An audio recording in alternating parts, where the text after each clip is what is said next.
After 5 years as just the secretary at my father's failing company, I secretly transformed it into a $50 million success. At the executive board meeting, my father looked at me and said dismissively, "Remember your place, Ava. You're just the secretary." My heart froze, but I smiled politely. Before we jump back in, tell us where you're tuning in from, and if this story touches you, make sure you're subscribed, because tomorrow I've saved something extra special for you. The next morning, when I revealed my ownership papers, everything changed. I still remember the exact moment my world shifted.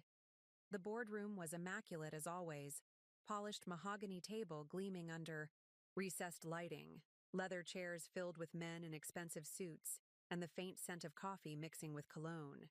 Halcyon Technologies' quarterly meeting was usually a predictable affair, but this one was different. This was the meeting where my father would announce the new CEO. For 5 years, I'd worked behind the scenes at my father's technology company. Edward Halcyon had always introduced me as my daughter, the secretary. Not the Stanford MBA graduate, not the strategy consultant who'd worked for 3 Fortune 500 companies, just the secretary. Initially, it had stung, but over time, I saw the advantage in being underestimated. When I first joined Halcyon Technologies, it was hemorrhaging money, outdated products, disorganized management, and a toxic culture that drove away talent. My father and brother James were too proud to acknowledge the company's decline, clinging to my grandfather Clarence's original vision while the technology world sprinted ahead without them. So I made a choice. If they wouldn't see me as an executive, I'd use my secretary position as cover to save the company. I stayed late reviewing financials no one bothered to check. I redirected resources while organizing files. I cultivated relationships with clients while taking notes in meetings. I identified promising engineers and quietly promoted them while updating the company directory. Within 2 years, our failing product lines were replaced with innovative solutions I'd conceived and secretly shepherded through development. Within 3, our client list had tripled, and our stock had stabilized. By year 5, Halcyon Technologies had transformed from a $5 million struggling legacy company to a $50 million industry innovator, and no one knew I was responsible. Not the board, not our clients, not even our employees. Every success was attributed to James's visionary leadership, despite his spending most days on golf courses and yachts, while I rebuilt the company brick by brick. My grandfather, Clarence, had founded Halcyon with nothing but determination and brilliant ideas. I'd watched him work when I was young, perched on his office couch with books while he transformed the technology landscape. "Remember, Ava," he'd tell me, eyes twinkling, "people will underestimate you. Let them. It gives you the freedom to surprise them later." I thought of his words often over the years, especially when I discovered he'd been secretly mentoring me. The projects he gave me as a teenager weren't just to keep me busy, as my father assumed. They were training, financial analysis, market research, product development. Clarence saw something in me that my father refused to acknowledge, but Clarence had been gone 3 years now, and this board meeting was supposed to be the culmination of my hidden work. The company had reached a critical inflection point. We needed decisive leadership to capitalize on our growth.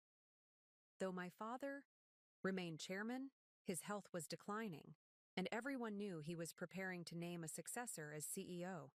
"Gentlemen," my father began, his voice carrying the authoritative tone honed over 40 years of leadership. "Halcyon stands at a crossroads today. Our remarkable recovery and growth demand forward-thinking leadership." I kept my expression neutral, hands steady as I pretended to take notes. This was it, the moment when surely my father would acknowledge the truth. During our private dinner last week, he'd hinted at big changes and recognizing true leadership. I'd allowed myself, just briefly, to hope he'd finally seen through his bias. "James has been groomed for this position his entire life," my father continued, gesturing to my brother, who sat straighter in his chair. He understands Halcyon's legacy and has the vision to take us forward. The room broke into applause as James stood, straightening his custom suit with a practiced motion. I felt a cold weight settle in my stomach, but kept my face carefully blank. 5 years of practice hiding my emotions served me well in this moment. "Thank you, Father," James said, voice confident despite his complete lack of qualification. "I'm honored to accept this responsibility and continue our family's legacy." I watched as board members nodded appreciatively. None of them knew that. James couldn't explain how our newest technology worked, couldn't name our top 5 clients, and certainly couldn't identify which product lines were driving our growth. Additionally, my father continued, "We'll be bringing in Cora Matthews as COO to support James during this transition. Her experience at Vertex Systems will be invaluable." This was unexpected. Cora Matthews was indeed experienced, but she was also my former college roommate who'd recently been pushed out of Vertex in a political power struggle. We'd stayed in touch, and I knew she was brilliant, but I also knew my father was only hiring her because she was James's fiancée. A fact they'd kept carefully hidden from the public. As the meeting concluded, various board members approached James with congratulations.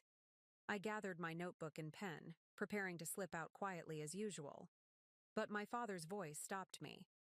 "Ava, we'll need coffee for the executive session afterward, and make sure those quarterly reports are properly filed."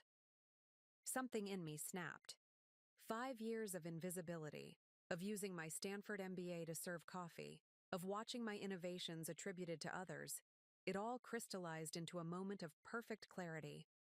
"Of course, Father," I replied, voice pleasant. "Anything else?" He glanced at me, already turning away.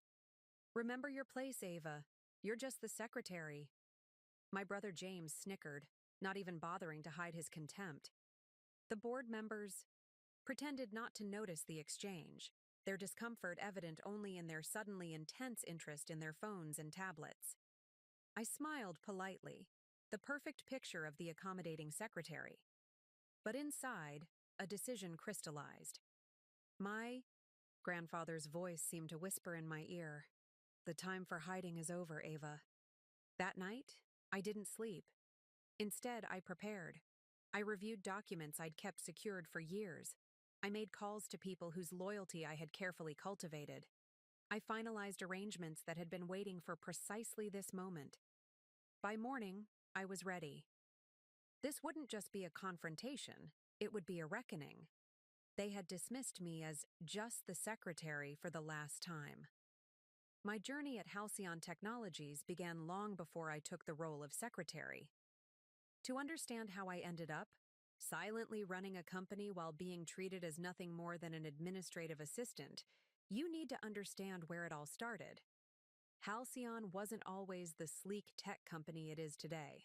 My grandfather Clarence founded it in his garage in 1978, back when personal computing was still in its infancy. He was a visionary who saw the potential of technology to transform how businesses operated. With nothing but determination and a second mortgage on his modest home, he built the first Halcyon data management system, a revolutionary product for its time. I grew up watching him work, fascinated by the way he could see connections and possibilities that others missed. While my father Edward and brother James viewed the company as a symbol of status, grandfather saw it as a vehicle for innovation. He'd let me sit in his office after school, explaining complex technologies in ways my young mind could grasp. "The future belongs to those who can adapt," he'd tell me. "Never get too comfortable with success, Ava. That's when disruption finds you." By the time I was 15, I was helping him review market analyses and financial projections. Not because anyone asked me to, but because I was genuinely interested. While James was being groomed as the heir apparent with ceremonial titles and public recognition, I was absorbing the actual mechanics of the business. "Your brother craves the spotlight," grandfather told me once, when I asked why James got all the attention. "You crave understanding. That's a far more valuable hunger in the long run." Preparing and narrating this story took us a lot of time, So if you are enjoying it, subscribe to our channel. It means a lot to us. Now back to the story. I took his words to heart, pursuing a business education with single-minded focus.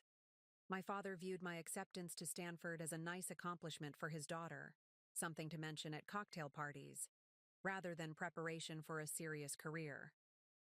When I graduated with my MBA, he attended the ceremony but spent most of it networking with potential clients rather than celebrating my achievement. Education is important for a young woman, he said afterward, patting my shoulder. It makes you well-rounded. Good conversation at dinner parties. I nearly laughed in his face. I hadn't spent 2 years and thousands of hours studying to become well-rounded for dinner parties. I had been preparing to lead. When grandfather's health began failing 5 years ago, the cracks in Halcyon's foundation were already showing. Our flagship products were being outpaced by competitors. Our management structure had grown bloated and inefficient.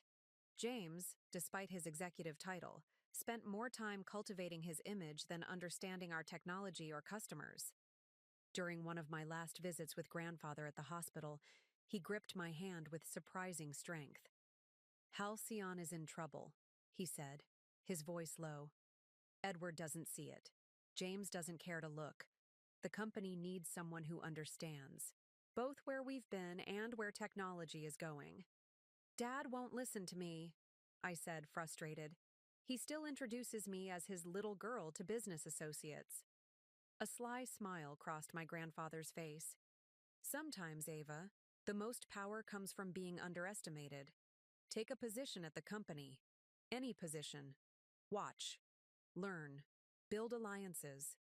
The rest will follow. When he passed away a week later, I was devastated. The funeral was a grand affair. Clarence Halcyon had been a pillar of the business community, and hundreds attended to pay their respects. My father gave a moving eulogy about carrying on grandfather's legacy. James stood solemnly beside him, the picture of the grieving heir. I stood slightly apart, watching this performance with clear eyes.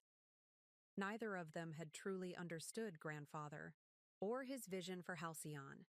They saw the company as an inheritance, an entitlement. I saw it as a responsibility. 2 weeks after the funeral, I approached my father and asked for a job at Halcyon. A job? He repeated, surprised. But you've been consulting for those big firms in New York. I want to be part of grandfather's legacy, I said simply. He considered this, then nodded. I suppose we could find something suitable. Perhaps in HR? Something that wouldn't be too demanding. I bit my tongue. Actually, I was thinking I could start as your executive assistant, learn the business from the ground up. This appealed to his ego. Having his Stanford MBA daughter serving as his secretary would reinforce his importance. Plus, he assumed I'd eventually get bored and leave for a more prestigious position elsewhere. Well, if that's what you want, he said with a shrug, though it seems a waste of your education. Little did he know that being his assistant would give me access to everything. Executive meetings, confidential documents, strategic planning, and most importantly, the complete picture of just how badly Halcyon was floundering. Within my first month, I discovered we were 6 months from insolvency unless drastic changes were made. My father and James remained oblivious, maintaining an atmosphere of business as usual. Board meetings were exercises in avoiding uncomfortable truths. Executive decisions were made based on what would look good in the short term, rather than what would ensure our survival. So I began my shadow work. Small changes at first, reorganizing workflows, identifying waste, connecting departments that should have been collaborating all along. I used my position as the invisible secretary to implement changes that no one noticed until they started working. When our lead developer quit in frustration, I personally recruited an innovative replacement, ostensibly just passing along resumes, but in reality conducting the entire hiring process while making the executives believe they had made the decision. When our marketing strategy was failing, I rewrote it entirely and filtered it through various departments so it appeared to be a collaborative effort rather than my creation. For 5 years, I rebuilt Halcyon from within its crumbling walls, piece by careful piece.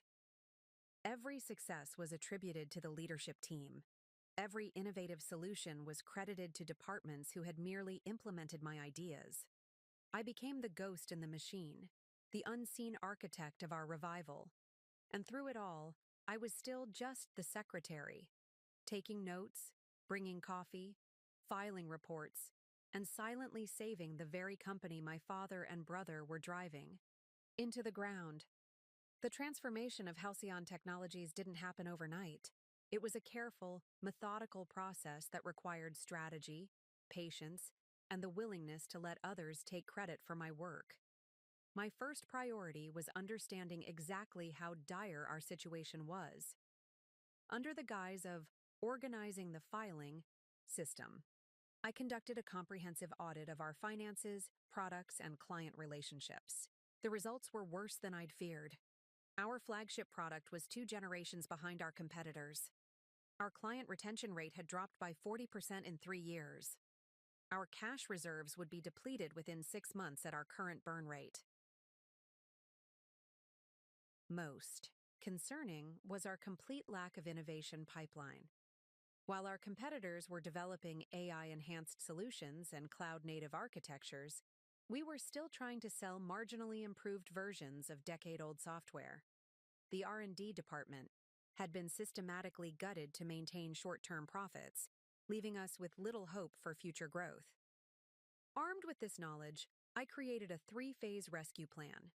First, stop the bleeding by cutting unnecessary expenses and stabilizing our core business. Second, revitalize our existing products with targeted improvements to retain current clients. Third, develop new offerings that would position us for future growth. The challenge wasn't developing the plan, it was implementing it without anyone realizing I was the one doing it. I needed to make my father and James believe these ideas were their own, or at least coming from appropriate channels within the organization. I started with small suggestions during meetings, carefully phrased as questions. I was filing the client reports, and I noticed several mentioned similar concerns about the user interface. Has the product team considered simplifying the dashboard? Or, while organizing the budget files, I saw we're spending significantly on 3 different vendors for similar services. Would it make sense to consolidate? Most of my suggestions were initially dismissed, but I'd carefully plant the seeds with multiple people. Eventually, someone else would raise the same point, and suddenly it would be considered a brilliant observation. I learned to celebrate these moments rather than resent them.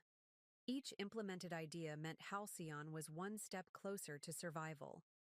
For larger strategic changes, I needed allies.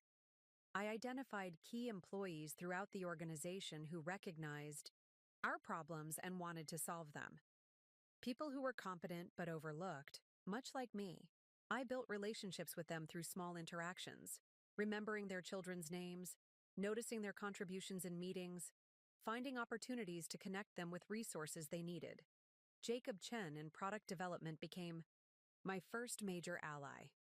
He had brilliant ideas for modernizing our software, but had been repeatedly shut down by management.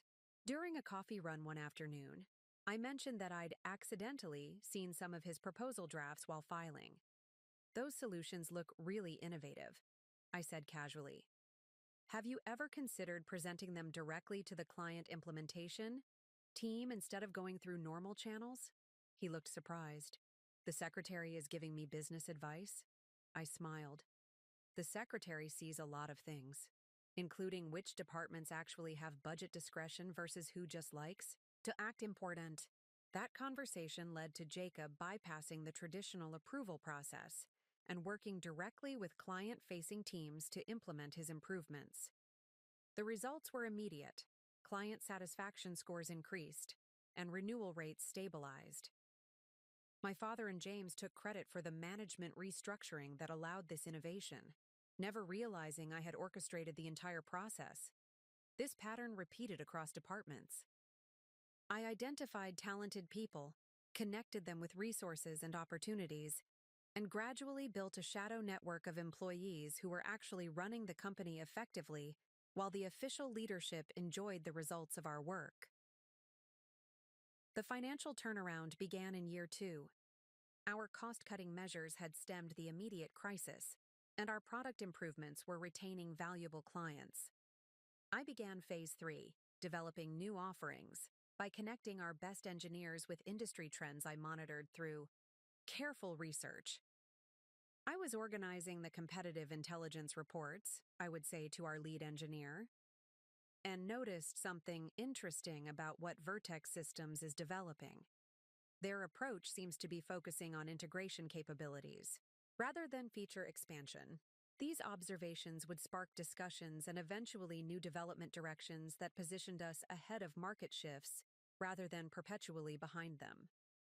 By year 3, we had launched 2 new product lines that quickly became market leaders.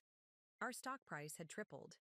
Industry analysts who had written us off as a dying company were now praising Halcyon's remarkable turnaround and visionary leadership. That leadership, of course, meant James.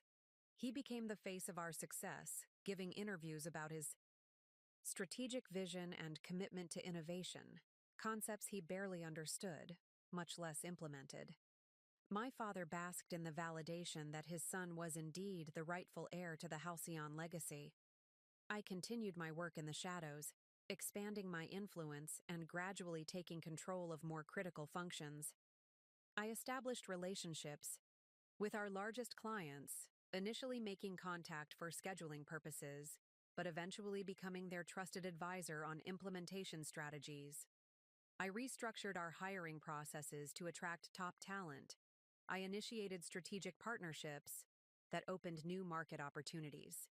Throughout it all, I maintained my cover as the efficient but unremarkable secretary.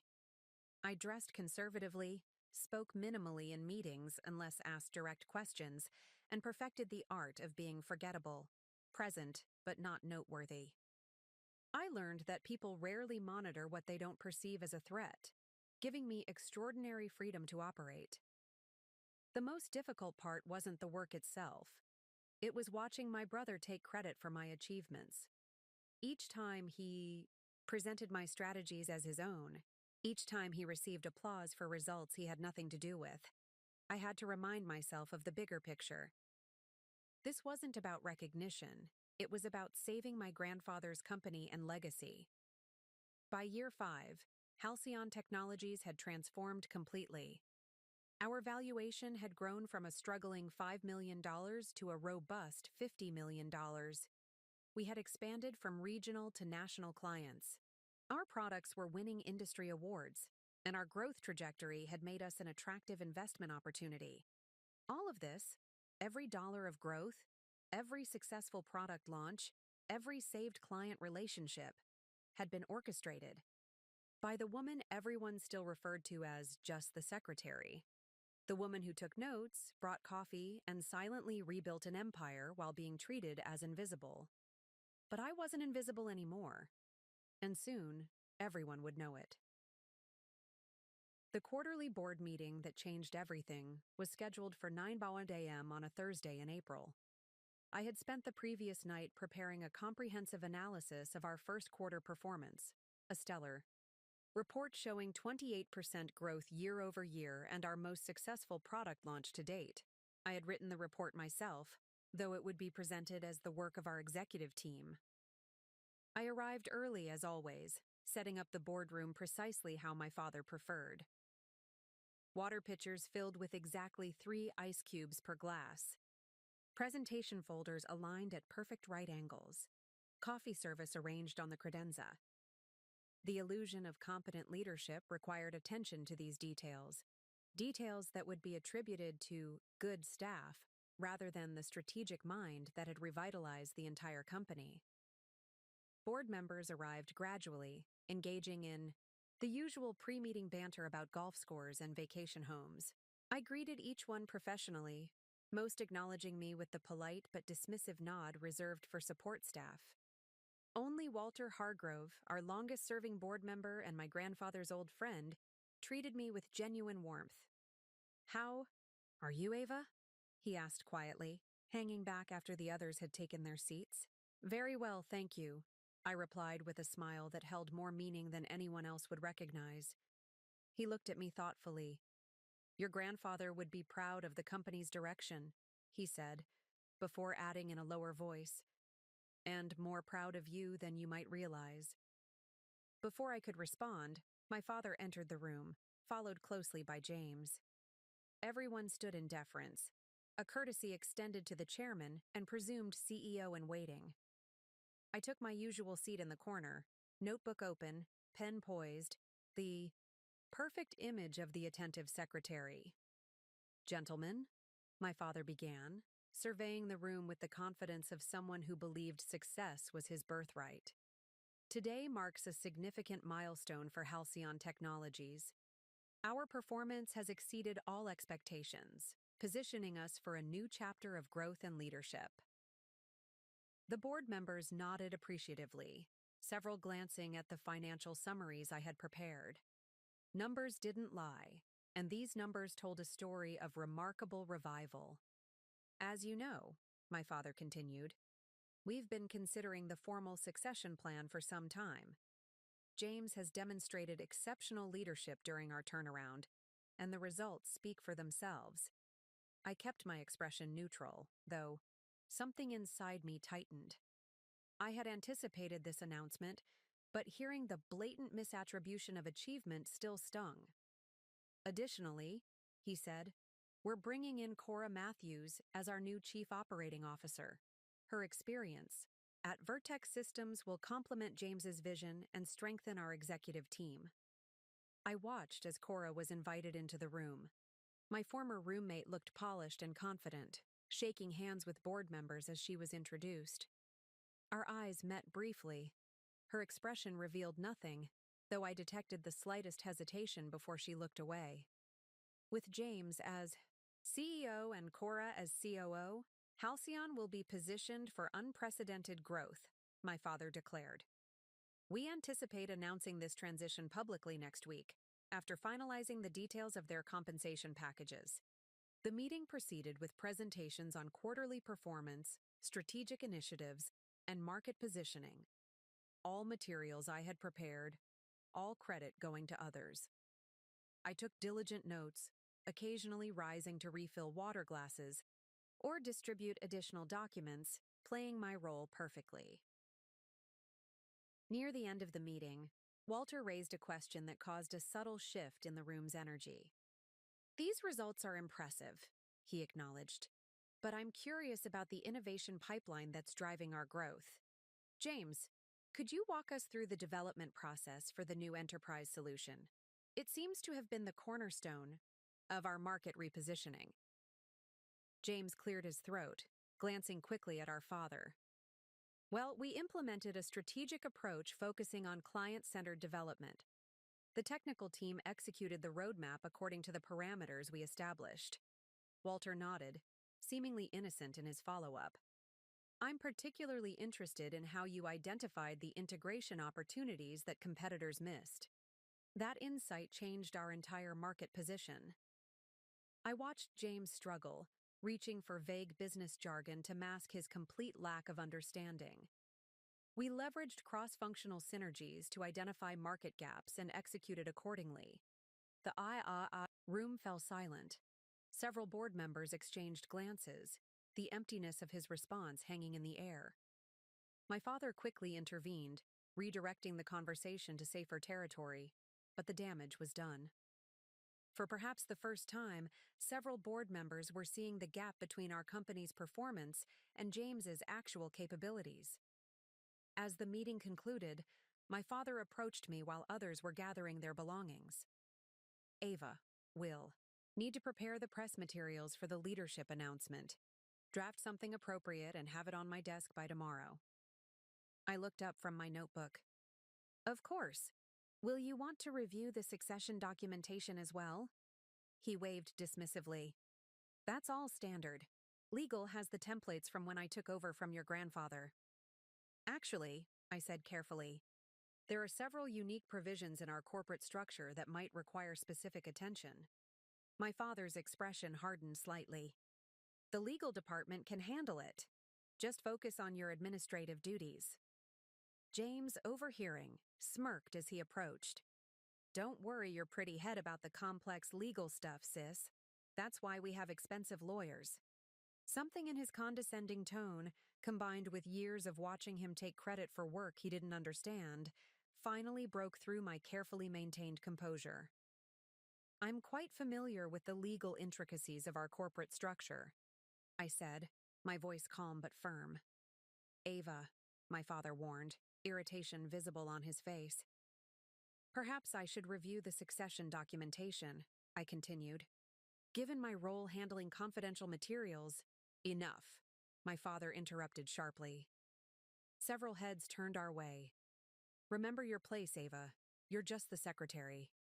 The words landed like a physical blow, not because they were new, but because they illuminated with perfect clarity how little I was valued despite everything I had accomplished. 5 years of transforming the company, of creating the very success they were now claiming, reduced to just the secretary. James's smug smile widened as he adjusted his custom-tailored suit.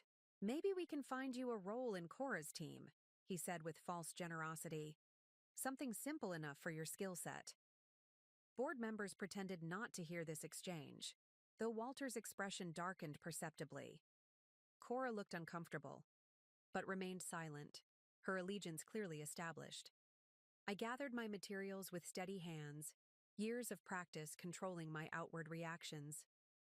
I'll have those press materials ready tomorrow, I said professionally, giving no indication of the seismic shift happening within me. As I walked out of the boardroom, my decision was made. The time for hiding in plain sight was over. My grandfather had left me more than lessons and mentorship. He had left me the tools to claim my rightful place. Tomorrow, my father and brother would learn exactly who had been running Halcyon Technologies for the past 5 years, and what just the secretary was truly capable of. To truly understand the challenge I faced, you need to understand my opposition. This wasn't simply about proving my competence. It was about confronting deeply entrenched forces that had every interest in maintaining the status quo. My father, Edward Halcyon, hadn't always been dismissive of women in business. In fact, my grandfather often told stories of how my grandmother had been instrumental in Halcyon's early success, managing the books and operations while Clarence focused on technology development. But after her death when I was just a child, something changed in my father. He retreated into a more traditional worldview, one where men built businesses and women supported them from the sidelines. By the time I was in high school, he had fully embraced this perspective. When I expressed interest in business classes, he encouraged me, not as professional development, but as a way to understand enough to support your future husband. When I chose Stanford for my MBA instead of marrying my college boyfriend, he treated it as a temporary detour before I settled into my real life. This wasn't just personal bias. It was a fundamental lens through which he viewed the world. And challenging that lens meant challenging his entire identity. James, on the other hand, was a product of this environment. As the only son, he had been told from childhood that Halcyon would someday be his. Not as something to earn, but as something he was entitled to by birth and gender. Every achievement had been celebrated disproportionately, every failure excused as gaining experience. I had watched him coast through our private high school, getting by on charm rather than effort. When he struggled at university, my father hired tutors and made donations to ensure his graduation. When he joined Halcyon straight out of college, he was given the title of Vice President of Strategic Initiatives, a position with no clear responsibilities but significant prestige. What made James particularly dangerous wasn't malice, but incompetence combined with confidence. He genuinely believed he deserved leadership despite having never successfully led anything. His understanding of our technology was superficial at best, gleaned from marketing materials rather than actual product knowledge. His client relationships consisted of expensive dinners and golf outings rather than understanding their business needs. In the 5 years I had been at Halcyon, James had initiated exactly 2 strategic projects. The first, an attempted expansion into government contracting, had wasted millions in pursuit of contracts we weren't qualified to fulfill. The second, an acquisition of a failing competitor, had brought nothing but technical debt and client complaints. Both disasters had been quietly cleaned up by me, working through dedicated team members who understood the actual business. And now Cora Matthews had joined this alliance against me. Cora and I had once been close, roommates at Stanford with seemingly aligned values and ambitions. But our paths had diverged after graduation. While I focused on building substance and skills, Cora had pursued advancement through relationships and image. Her engagement to James came as a shock, not because of any particular affection between them, but because of its obvious strategic advantage for both parties. As COO, Cora would bring a veneer of competence to balance James's obvious limitations. She was articulate, polished, and skilled at taking credit for team successes while distancing herself from failures. At Vertex Systems, she had risen quickly through a combination of genuine talent and careful alliance building, though her departure had been precipitated by a product failure she couldn't deflect blame for.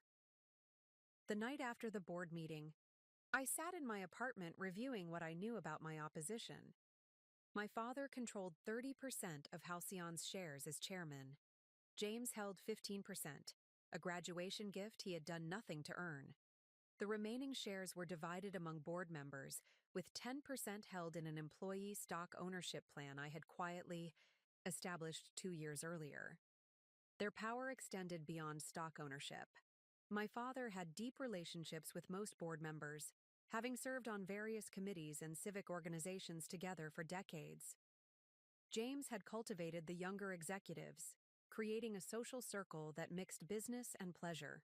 Through regular outings and weekend retreats, they also controlled the narrative. To the outside world, the story of Halcyon's revival was already written. A visionary founder whose son had successfully modernized the company for a new era. The press releases were drafted, the business magazine interviews scheduled. The succession, from Edward to James, was presented as the natural order, the expected and rightful transition of power. What they didn't control, however, was the actual operation of the company. Despite appearances, it was my systems, my strategies, and my relationships that kept Halcyon functioning. The developers responded to my product roadmaps. The account managers implemented my client retention programs. The financial structure followed my carefully designed model. Most importantly, they didn't know what my grandfather had done before his death. They didn't know about our private conversations, about the documents he had signed, about the provisions he had quietly inserted into the corporate bylaws during his final months. As I prepared for the confrontation that would change everything, I considered my opposition's greatest weakness. They underestimated me completely. They saw what they expected to see, a compliant woman playing a supporting role. They didn't look deeper because their worldview didn't allow for the possibility that just the secretary could be the true architect of their success. Their dismissal had been my greatest advantage for 5 years. Now, it would be their downfall. That night, I called Walter Hargrove. As my grandfather's oldest friend and business partner, he had watched my growth from curious child to capable businesswoman. More importantly, he had been the witness to my grandfather's final amendments to the corporate structure. "It's time, isn't it?" he asked when he heard my voice. "Yes," I replied. "Tomorrow morning." "He knew this day would come," Walter said, his voice carrying both sadness and pride. "Clarence always said Edward would push too far eventually. Are you ready for the consequences?" I thought about the years of dismissal, of watching my brother take credit for my work, of being relegated to coffee runs despite my qualifications. I thought about my grandfather's legacy being placed in the hands of people who didn't understand or respect it. "I've been ready for 5 years," I answered. "I just hoped it wouldn't be necessary." They won't take this well, Walter warned. Edward has convinced himself that James is his legacy. Challenging that will feel like you're attacking him personally. I know, I said quietly, but Halcyon is more important than his ego or James's entitlement. Clarence would be proud, Walter said, not just of what you're about to do, but of how long you tried to avoid doing it. That shows true leadership, putting the company first, even when it meant swallowing your pride. After we hung up, I gathered the documents I would need for the morning, the original corporate bylaws, the amendments my grandfather had signed, 3 months before his death, the succession provisions that no one had bothered to read carefully, and most importantly, the ownership certificates that would change everything. As I prepared for bed, I felt strangely calm. Tomorrow would be difficult, possibly even ugly. But for the first time in 5 years, I would stop hiding my true role at Halcyon. I would stop pretending to be less than I was. I would reclaim my grandfather's legacy and my own future. Remember your place, Ava, my father had said. You're just the secretary. Tomorrow, he would learn exactly what place my grandfather had intended for me all along. The morning after the board meeting, I arrived at Halcyon headquarters at 6:30 a.m., well before the usual stream of employees would begin their day. The quiet building gave me space to observe and think without maintaining my secretary persona.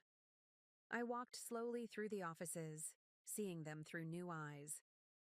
For 5 years, these spaces had been my chessboard, places where I moved pieces strategically while remaining seemingly peripheral. Now I noticed details that reinforced the power structures I was about to challenge. My father's corner office was a shrine to traditional corporate success. Dark wood furniture, leather-bound business books, most unread, and photographs documenting his handshakes with various dignitaries. Notably absent were any images of actual Halcyon products or team celebrations.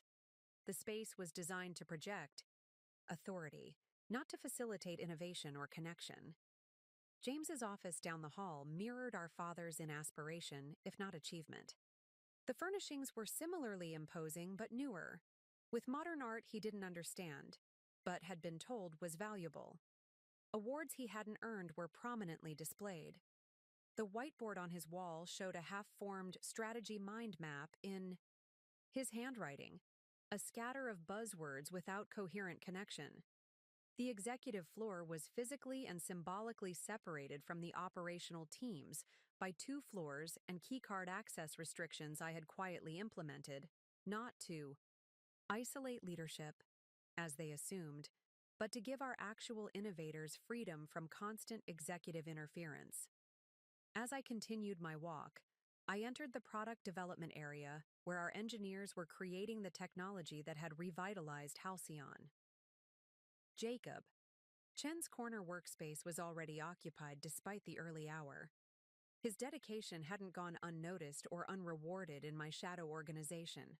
I had ensured he received equity, resources, and the freedom to innovate without bureaucratic obstacles. Early morning or late night? I asked, causing him to look up from his monitor with surprise. Ava, both actually. The integration module for the new healthcare vertical is giving me trouble. He glanced around before continuing in a lower voice. I tried to schedule a meeting with James to get approval for additional development resources, but his assistant said he's booked with strategic planning all week. I had seen James's actual calendar. The strategic planning was a golf retreat with potential investors who were being courted based on our recent performance created by people like Jacob. What if resources weren't an issue? I asked carefully. What would you need to make this integration successful? Jacob looked at me curiously. 2 more senior developers and about 3 weeks of focused work. But that's not going to happen with the current approval process. I nodded. Things change, Jacob, sometimes more quickly than we expect. As I continued my assessment, I visited each department that had been instrumental in Halcyon's transformation. the client success team led by Amelia Rhodes, who had implemented my retention strategies without realizing I was their author. The finance department, where Piper Williams had executed my cost optimization plans, believing they came from official leadership channels. The marketing team that had brilliantly executed campaigns based on positioning documents I had routed to them from executive brainstorming sessions that never actually occurred. Each conversation reinforced what I already knew. Halcyon functioned because of a shadow network of competent professionals who had been empowered through my behind-the-scenes efforts. They didn't know I was their true leader, but they recognized that something in the organization was working despite, not because of, the official executive team. By 8 a.m., employees were arriving in greater numbers. I shifted back into my secretary persona, greeting people professionally while observing their interactions. The news of James's upcoming CEO appointment and Cora's addition to the executive team had spread quickly. The reactions were telling. Among the senior staff, there was performative enthusiasm, congratulatory emails, verbal support in public spaces, careful alignment with the new power structure. But in quieter corners, I observed concern. Worried. Glances between department heads. Hushed conversations that stopped when others approached. Several key employees checking their phones with the particular focus that suggested updating resumes or reaching out to contacts about new opportunities. Most revealing was the middle management layer, the people who actually kept projects moving and teams functioning. They weren't updating resumes yet, but their body language showed resignation rather than enthusiasm. They had been through leadership changes before and knew that James's promotion likely meant more emphasis on appearance than substance, more pressure for quick results rather than sustainable growth. As I returned to my desk outside my father's office, I noted who stopped by to establish early connections with the new regime: the internal politicians, the sycophants, the people, whose advancement had always depended more on relationships than results. They brought coffee to James, laughed too loudly at his jokes, and asked how they could support his vision. By 8:45 a.m., I had a clear map of the human terrain I was navigating. I knew who might secretly applaud my challenge to the status quo. I knew who would oppose me out of self-interest regardless of what was best for Halcyon. Most importantly, I knew who would wait to see which way the wind blew before choosing a side. I also observed Cora's first morning as the incoming COO. She arrived at 8:30, immaculately dressed and projecting confidence. She had already scheduled meetings with department heads, clearly establishing her authority before it was officially announced. When she saw me at my desk, she paused. "Ava," she acknowledged with professional courtesy but careful distance. "Could you show me to the main conference room? I'm meeting with the product team at 9.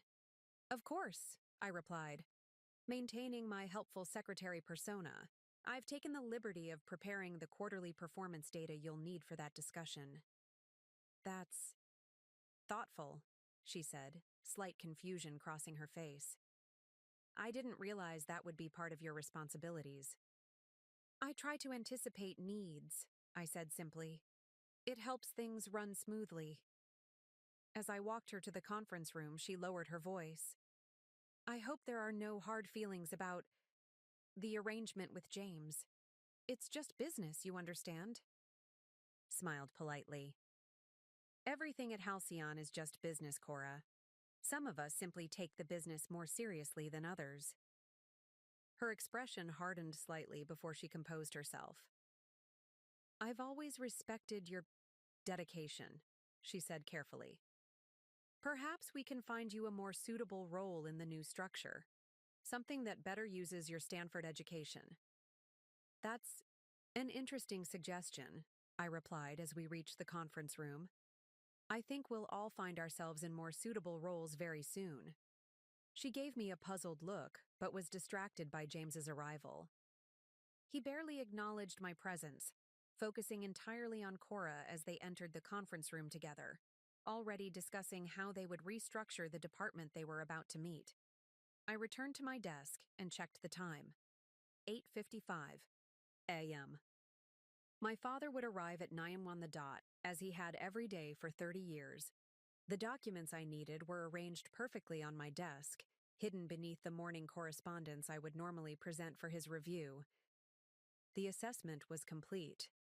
The opposition was exactly as expected, confident, entrenched, and completely unprepared for what was about to happen. The potential allies were in place, though they didn't yet know they were allies. The battleground was familiar territory that I had mapped more thoroughly than anyone realized. At precisely 9 a.m., the elevator doors opened, and my father stepped out, briefcase in hand. It was time. What no one at Halcyon understood, what they couldn't possibly have imagined, was that I had been preparing for this confrontation since before I even joined the company. The true nature of my relationship with my grandfather had remained our secret, maintained even after his death. My father approached his usual path to his office, nodding perfunctorily as he passed my desk. "Morning, Ava, coffee black, and get James and Cora for the 9:30 planning meeting for the announcement." "Good morning, Father," I replied, rising from my seat. "Your coffee will be ready in a moment. Before you settle in, there's something important we need to discuss." He paused, a flicker of irritation crossing his face at the deviation from routine. "Whatever it is can wait until after I've reviewed the overnight reports." "Actually, it can't," I said, my tone shifting subtly. There was something in my voice, a new firmness, perhaps, that made him look at me more directly than he had in years. "What's so urgent?" he asked, impatience evident. "It's about the succession plan and the CEO appointment," I said, gathering the folder from beneath the morning correspondence. "There are complications you need to be aware of immediately." This caught his attention, as I knew it would. Anything that might disrupt his carefully orchestrated transition would be considered a threat. "What complications?" he demanded, finally entering his office and setting his briefcase down. I followed him in, closing the door behind me. "Legal complications, ownership complications, succession complications." My father sighed dramatically, sitting in his leather chair. "Ava, if this is some kind of emotional reaction to yesterday's announcement—" "It's not emotional," I interrupted, something I had never done before. "It's factual, and it's going to change everything you've planned." I placed the folder on his desk and opened it, revealing the first document, my grandfather's original succession plan, signed 15 years earlier. "You're familiar with this, of course," I said. "Grandfather's initial succession plan naming. You as CEO with complete control of the company upon his retirement or death." My father glanced at it dismissively. "Yes, and that same mechanism now applies to James. This is standard." "Actually, it doesn't," I replied, turning to the next document, "because this plan was superseded 3 months before grandfather's death." I watched my father's expression change as he looked at the amended succession document, one he had never seen before. His eyes narrowed as he scanned the text, face hardening when he reached the critical section. "This is absurd," he said, voice low and dangerous. "This appears to indicate that Clarence placed significant ownership shares in a separate holding entity." "That's not possible. I would have known." "Would you?" I asked simply. "You were focused on maintaining appearances and positioning James as the heir apparent. The actual legal structure of the company didn't interest you as long as your authority wasn't challenged." He began reading more carefully now, his growing alarm evident. "This suggests the holding entity controls nearly 40% of Halcyon." "Who controls this entity? It can't be legal. Where did these shares come from?" "They came from grandfather's personal holdings," I explained. "Shares he never transferred to you because he was concerned about the company's direction. And as for who controls the entity—" I slid the final document across the desk. the ownership certificate of Halcyon Innovation Holdings, LLC. The name at the top read clearly, Ava Halcyon, managing member and sole owner. The silence that followed was profound.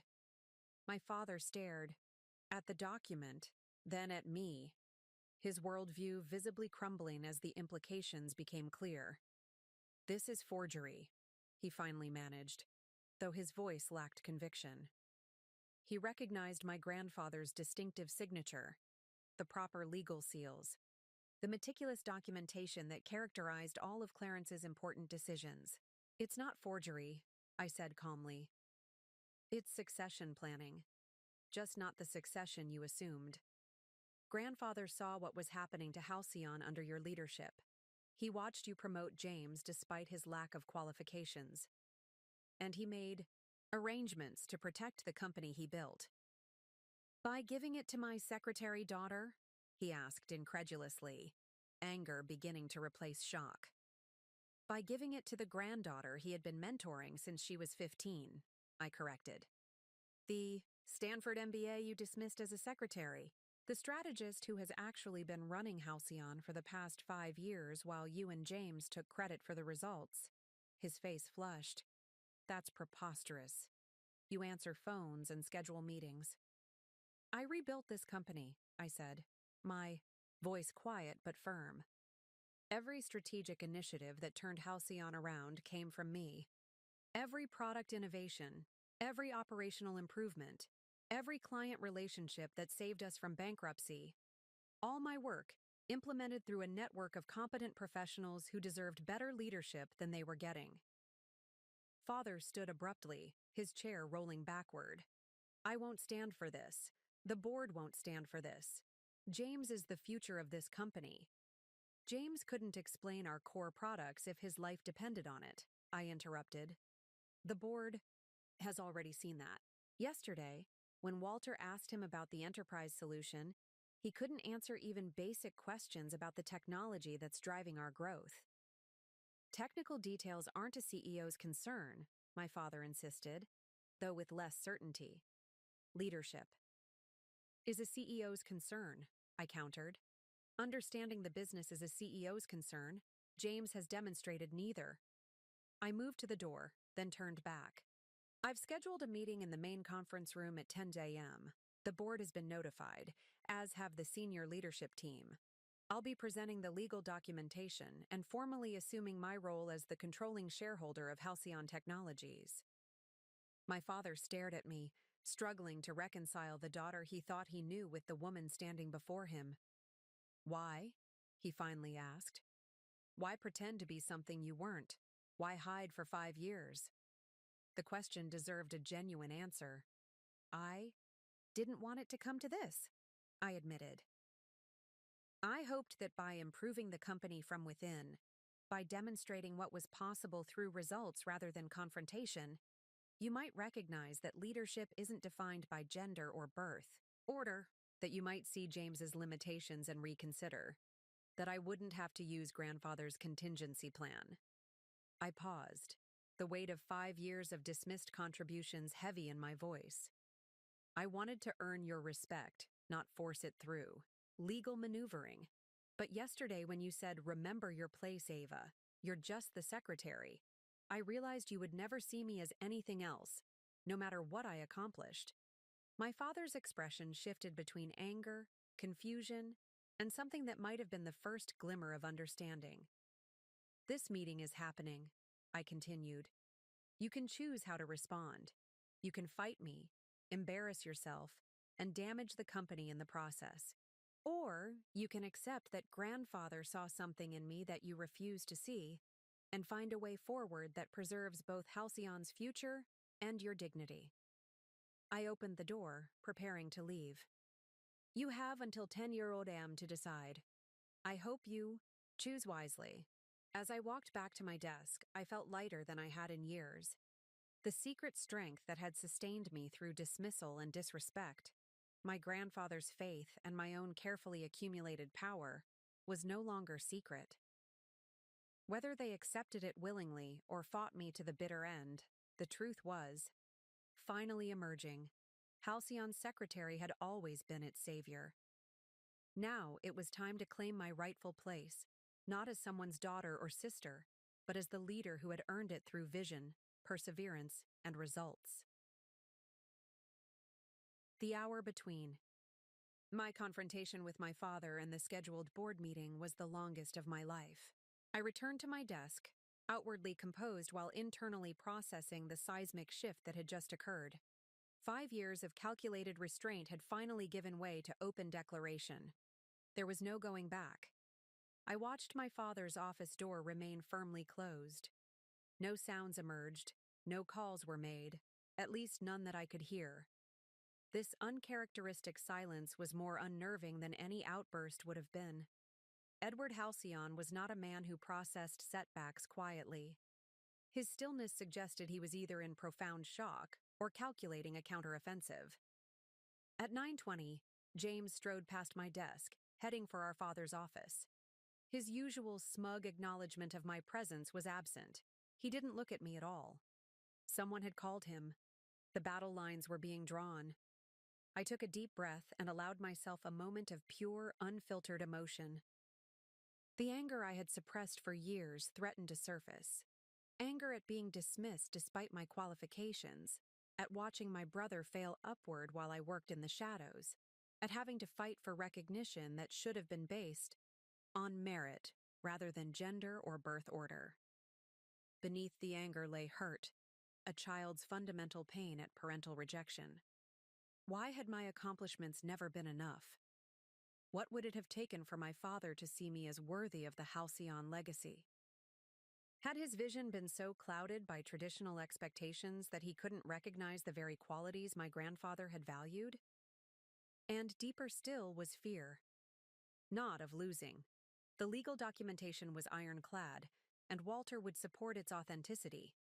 What terrified me was winning at the cost of destroying my family entirely. Would there be any path to reconciliation after this? Could my father ever accept my leadership, or would his pride prevent him from ever truly seeing me? These emotions threatened to overwhelm me, but I couldn't afford to indulge them. Not now. The company I loved, the legacy I had fought to preserve, required clear thinking and strategic action.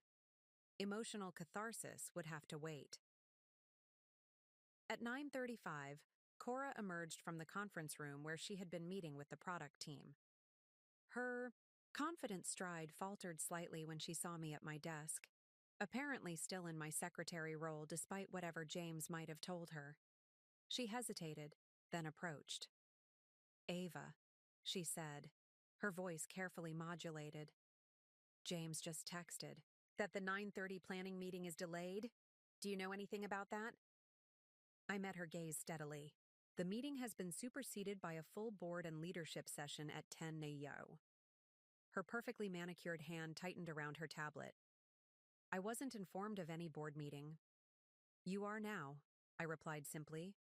Something in my tone must have alerted her that the dynamic had shifted. Cora had always been perceptive. It was one of her genuine talents beneath the calculated exterior. "What's happening, Ava?" she asked, dropping the professional veneer momentarily. "There's something going on, isn't there?" For a brief moment, I saw the roommate I had once trusted, the woman with whom I had shared late-night conversations about breaking glass ceilings and changing outdated business cultures. Before ambition and expediency had led her to align with James, we had been friends with shared dreams. "Everything's changing," I said quietly. "You might want to reconsider your alliances before the meeting." Confusion and wariness crossed her face. "What does that mean?" "It means that in 30 minutes, the power structure you've so carefully positioned yourself within will no longer exist. Make your choices accordingly." She stared at me, reassessing everything she thought she knew. Without another word, she turned and walked briskly toward James and my father, who were now visible through the glass walls of the executive office, gesturing intensely as they spoke. I watched the three of them, father, son, and future daughter-in-law, huddled, together in crisis. They had formed their united front against me, Now I needed to prepare for the confrontation that would determine Halcyon's future.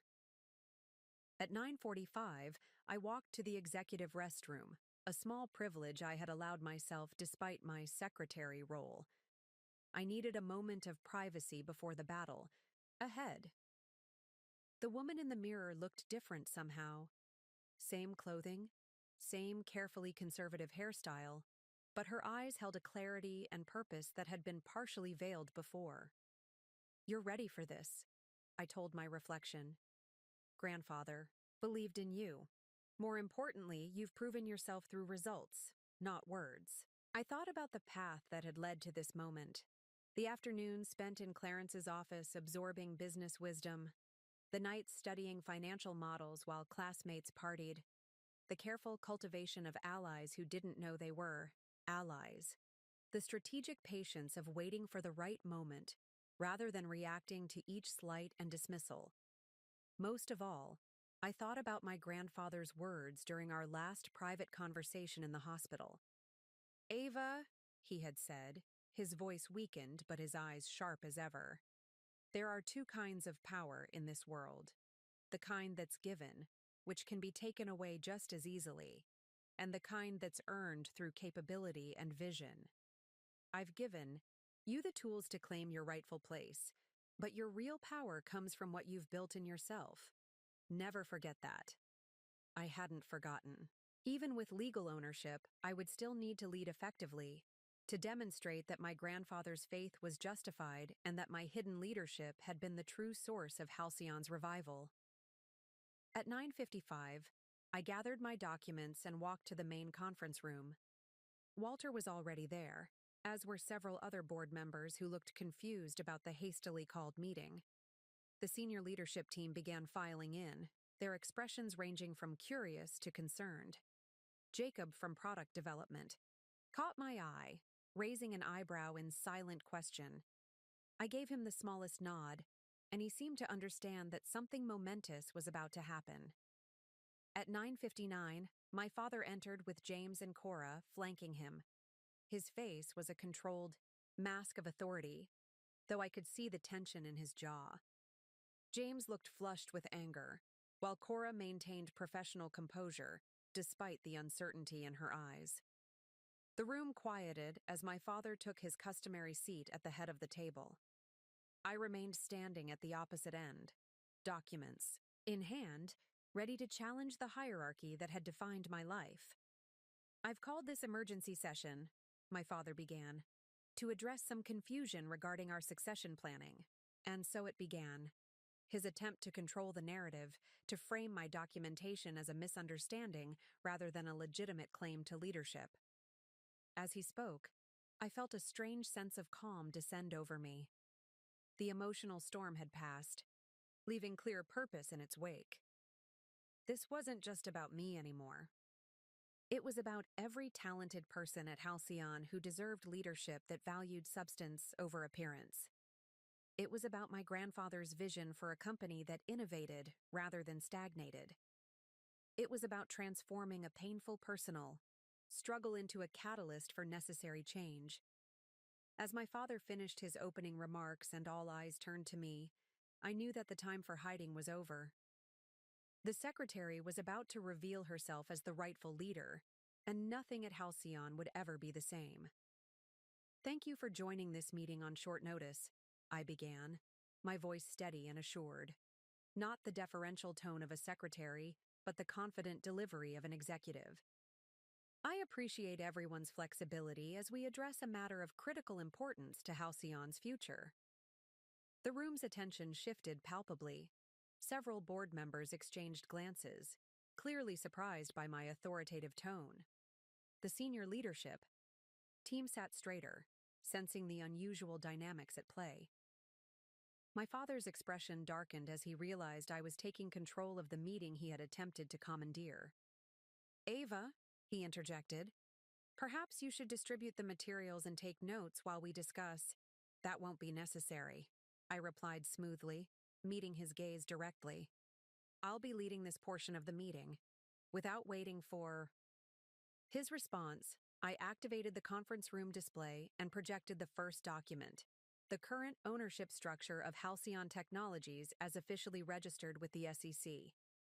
As you can see, I continued, the ownership of Halcyon has been misrepresented in recent discussions about succession planning.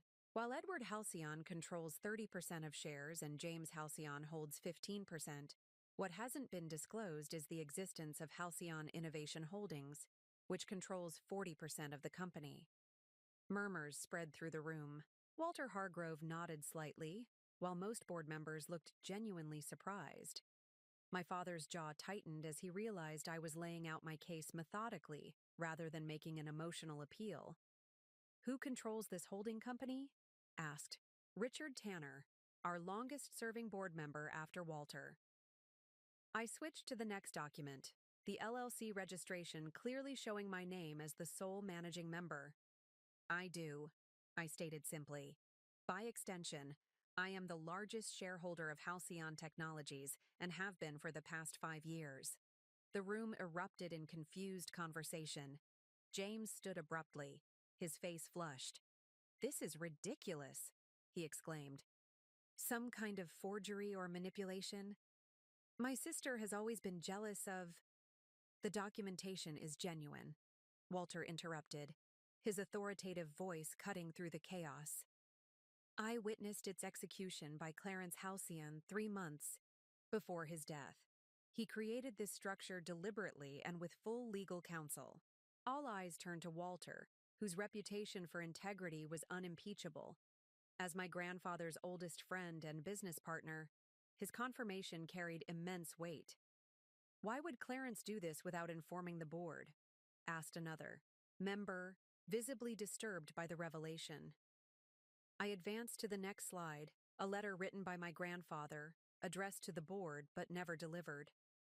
I had debated whether to share this deeply personal document, but ultimately decided that transparency was necessary. "My grandfather prepared this letter explaining his decision," I said. "With your permission, I'll read the relevant portion." No one objected, though my father looked as if he might. I began reading. "To the Board of Directors of Halcyon Technologies, 4B. You are reading this. Then circumstances have required Ava to assert her rightful position within the company. I had hoped this would not be necessary, that merit and results would speak for themselves. But I have lived long enough to know that tradition and bias often overrule evidence and capability. For the past 15 years, I have been privately mentoring Ava in all aspects of business leadership. Her understanding of technology, markets, and organizational dynamics exceeds that of many executives with decades more experience. Her strategic vision for Halcyon's future aligns with my own while incorporating fresh perspectives our company desperately needs. I have watched with disappointment as Edward has consistently overlooked her contributions while promoting James, despite his limited capabilities. This pattern threatens the company's future and disrespects the meritocratic principles upon which Halcyon was founded. Therefore, I have transferred controlling interest to Ava through Halcyon Innovation Holdings.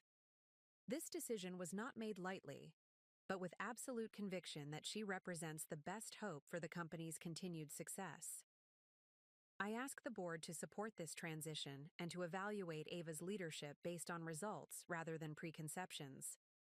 Halcyon has always thrived by embracing change rather than resisting it. This is no exception. The silence that followed was profound. My father stared at the screen, seeing his own father's words condemning his leadership decisions. James had sunk back into his chair, the reality of his situation finally penetrating his sense of entitlement. I continued my presentation, shifting from legal authority to demonstrated results. I displayed performance metrics for the various initiatives I had implemented over the past 5 years. Initiatives previously attributed to others, but now clearly linked to my direction through detailed documentation. The enterprise solution that has driven 40% of our recent growth? I designed the product roadmap and feature set, working directly with Jacob Chen's team. Jacob nodded in confirmation, finally understanding why his most successful projects had always seemed to receive mysterious support despite official channels blocking them. Our client retention program that reversed our churn rate, I developed and implemented it through Amelia's client success team. Amelia's eyes widened with recognition, connecting the dots of how her department had been subtly guided toward effective strategies that seemed to emerge from nowhere. The operational efficiency improvements that reduced costs by 22% while improving quality metrics? I restructured those systems personally, working through various team members who implemented specific components. With each revelation, I could see the senior leadership team's perception shifting. What had seemed like disconnected successes were now revealed as part of a cohesive strategy. My strategy, executed from behind the scenes while I maintained the appearance of a secretary. For 5 years, I concluded, I have effectively led this company while allowing others to take credit for the results. I did this not from lack of confidence or capability, but from a genuine hope that the company could succeed without the disruption of challenging existing power structures. Yesterday made it clear that this approach is no longer sustainable. I turned to face my father directly. When you said, "Remember your place, Ava. You're just the secretary," you confirmed what I had long suspected, that no amount of success would change your perception. No contribution would be recognized as long as it came from me rather than James. My father's expression was unreadable, a complex mixture of anger, shock, and perhaps, though it might have been wishful thinking, the first glimmer of recognition that he had profoundly misjudged his daughter. Cora, ever the strategic thinker, had remained silent throughout my presentation, carefully assessing the shifting power dynamics. Now she spoke, her tone measured. "This is certainly unexpected," she said carefully. "But assuming the legal documentation is valid, what exactly are you proposing, Ava?" It was a good question, pragmatic and forward-looking. Despite our complicated history, I had always respected Cora's intelligence. "I'm not proposing anything," I replied. "I'm stating facts.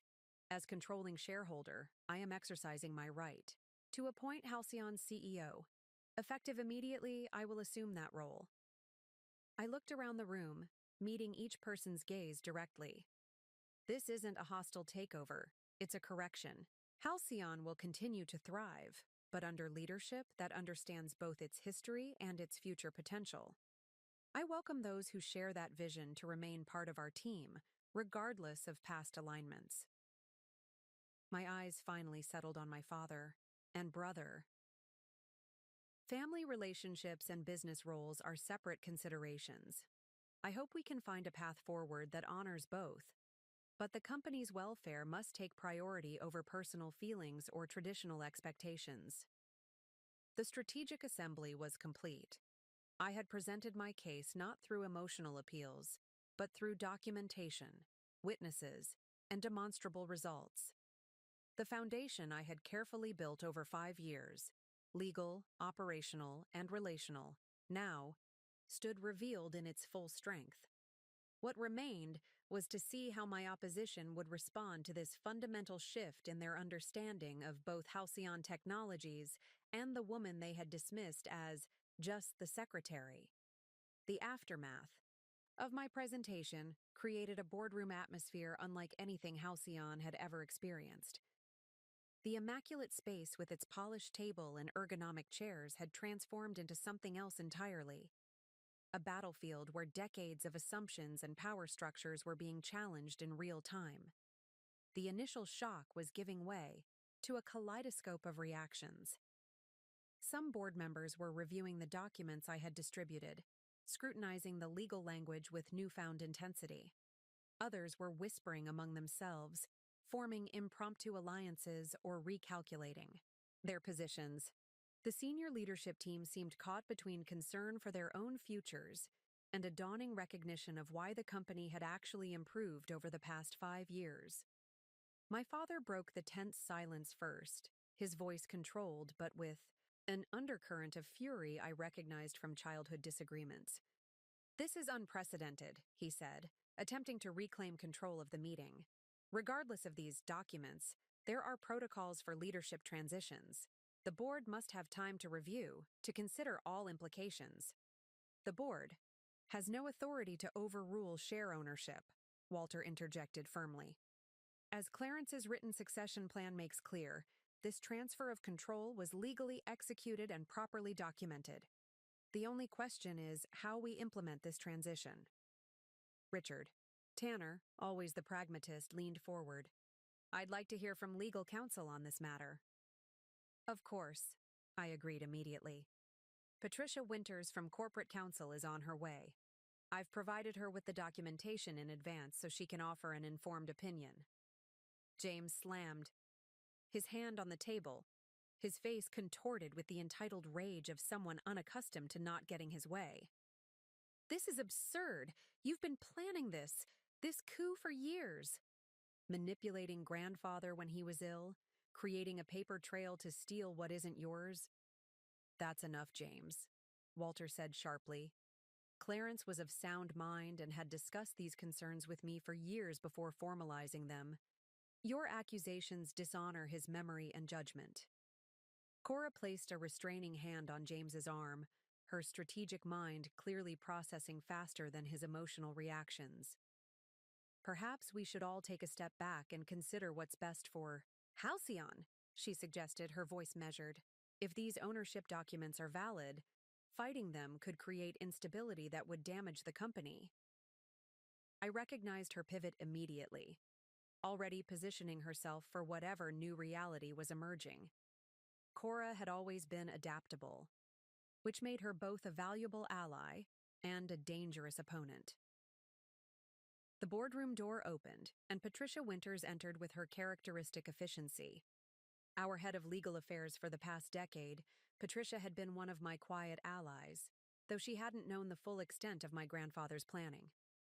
Ms. Winters, my father acknowledged, straightening slightly.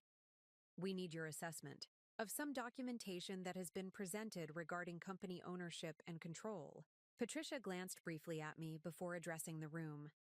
I've reviewed the materials Ms. Halcyon provided this morning and compared them with our corporate records. The documentation appears completely valid and properly executed.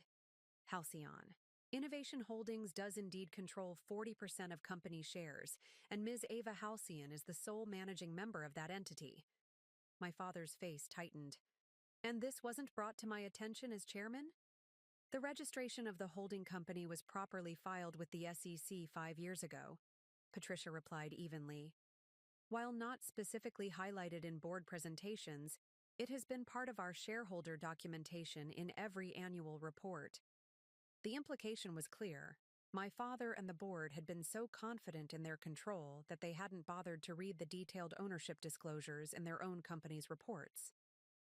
My invisibility had been reinforced by their assumption that I couldn't possibly matter enough to notice. James looked to our father in growing panic. This can't be legal. There must be some way to challenge. There isn't, Patricia stated flatly. Not without protracted litigation that would almost certainly fail and would definitely damage the company in the process. The atmosphere shifted again as the reality settled in. This wasn't a negotiation or an emotional appeal. It was a fate, accompli backed by ironclad legal documentation and the explicit wishes of Halcyon's founder. My father's expression changed, anger giving way to something more calculated. He had always been a strategic thinker when his position was threatened. Even if the ownership structure is as presented, he said carefully, there's the matter of experience and continuity. The transition of a CEO requires careful planning, knowledge transfer. I couldn't help the small, involuntary laugh that escaped me. The irony was too perfect. Knowledge transfer? I echoed. What knowledge would you need to transfer that I don't already possess? I've been effectively running this company for 5 years. Every major initiative, every strategic pivot, every successful product launch came from me, implemented through others, but designed and directed by me. I gestured toward the senior leadership team. Ask Jacob who really designed the architecture for our enterprise solution. Ask Amelia, whose client retention strategy reversed our churn rate. Ask Piper, who restructured our financial reporting to identify hidden growth opportunities. One by one, the team members I named nodded slowly, connections forming as they realized the source of the executive guidance that had seemed so mysteriously effective compared to the official directives they usually received. Is this true? My father asked Jacob directly, his voice betraying rare uncertainty. Jacob glanced at me, then back to my father. The architectural framework that saved the enterprise division came from Ava, he confirmed. We were told it was approved through executive channels, but the actual direction always came through her. And it was brilliant. None of us could figure out why leadership suddenly understood technical needs so perfectly. Similar confirmations came from others, each revelation further cementing the truth. I hadn't just owned Halcyon on paper, I had been its de facto leader while remaining in the shadows. Patricia Winters cleared her throat. From a legal perspective, the path forward is clear. Ms. Ava Halcyon, as controlling shareholder, has the authority to appoint the CEO and make leadership changes as she sees fit. The board's role is advisory in this context, not authoritative. The battlefield was now fully defined. The legal terrain favored me completely. The operational landscape, the actual functioning of the company, had been under my control for years. The relational territory was shifting as people realized where competence truly resided. My father stood slowly, his imposing presence diminished by the revelations, but not extinguished. I request a brief recess to consult privately with James and our personal counsel. Of course, I agreed.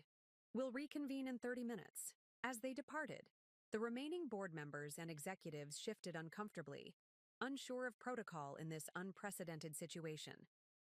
I remained standing at the head of the table, the position I had earned but never claimed until now. I understand.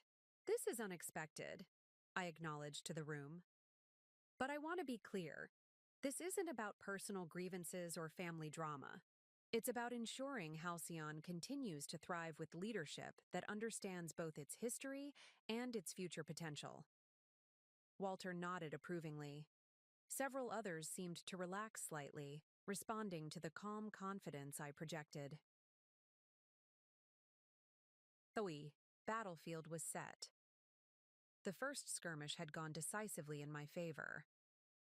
Now I needed to prepare for the counterattack that would inevitably come when my father and brother returned, men who had never accepted defeat gracefully and who would not surrender their perceived birthright without one final desperate stand.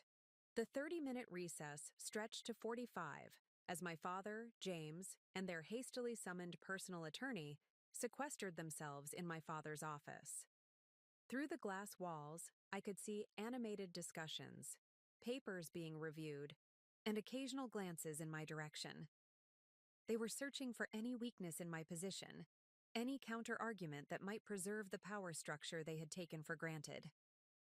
Meanwhile, the boardroom had transformed into an impromptu strategy session.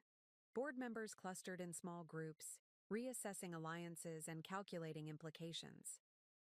The senior leadership team remained seated, processing the revelation that the secretary they had largely ignored had actually been directing their most successful initiatives. Walter approached me, speaking quietly. Clarence would be proud, not just of the outcome, but of how you've handled yourself. Dignity over dramatics. Thank you, I replied, genuinely moved by his words. I wish he could have seen this. He did see it, Walter said with a small smile. He saw it in you long before today. That's why he made the arrangements he did. Our conversation was interrupted as Cora approached, having detached herself from James's orbit to assess her own position independently. Ava, she began, her tone carefully calibrated between respect and caution. Regardless of how this resolves, I want you to know that my acceptance of the COO position wasn't personal. It was a strategic career move. I studied her face, the former friend who had aligned herself with my brother not from affection, but from calculation. I understand strategy, Cora. Perhaps better than you realized. She nodded, acknowledging the point. What happens now? With the company? And with my position? That depends partly on what happens when they return, I answered honestly. But ultimately, I'll be making decisions based on merit and contribution, not personal history. Anyone who genuinely adds value to Halcyon will have a place. Her relief was visible, but tempered with newfound wariness. Cora was realizing what others were just beginning to understand, that beneath my quiet exterior lay a strategic mind that had outmaneuvered everyone for years. At precisely 50 minutes after the recess began, my father returned with James and their attorney. Their expressions told the story before they spoke, the tight, resigned look of men who had exhausted their options and found no viable path forward. As everyone resumed their seats, I noticed a shift in the room's energy. The uncertainty that had permeated the space earlier had crystallized into anticipation. The power was visibly transferring, not just legally through documentation, but psychologically in how people position themselves, in their body language, in the direction of their attention. My father took his customary seat at the head of the table, a final assertion of the authority he had wielded for decades. I remained standing at the opposite end, making no move to challenge this symbolic positioning. The real power had already shifted. Contesting seating arrangements would be petty. After consultation with counsel, my father began, his voice carefully controlled. We acknowledge the legal validity of the ownership structure presented by Ava. While the method of its revelation is unconventional, the documentation appears to be in order. This grudging acknowledgement was as close to acceptance as I could expect. I nodded slightly, recognizing both the concession and the implied criticism. However, he continued, his businessman instincts emerging, abrupt leadership changes create unnecessary disruption and potential market uncertainty. I propose a transition period of 6 months, during which James and I will work closely with Ava to ensure continuity and proper knowledge transfer. It was a transparent attempt to maintain control while searching for ways to undermine my position. 6 months would give them time to approach other shareholders, create alliances against me, or find legal technicalities they could exploit. That won't be necessary, I replied calmly. As I've demonstrated, I've been effectively running Halcyon's operations for 5 years. There's no knowledge to transfer that I don't already possess. James leaned forward, unable to contain himself despite their obviously planned approach. You've been manipulating from the shadows, not leading. Leadership requires visibility, accountability, which I'm now assuming fully, I interjected. My preference for efficacy over ego doesn't diminish my leadership. It defines it. My father raised a hand to silence James, recognizing the weakness of his emotional arguments. The board should have input on such a significant transition. He tried instead looking to the directors for support. Walter spoke before I needed to. The board serves at the pleasure of the shareholders, Edward.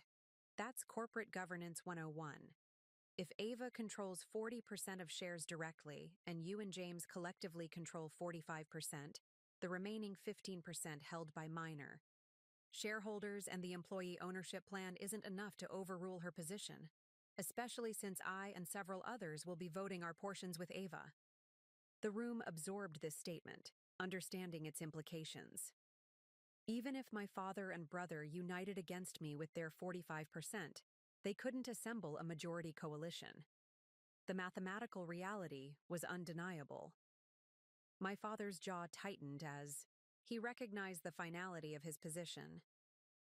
And what role do you envision for me and James in this new structure? He asked, voice ice cold.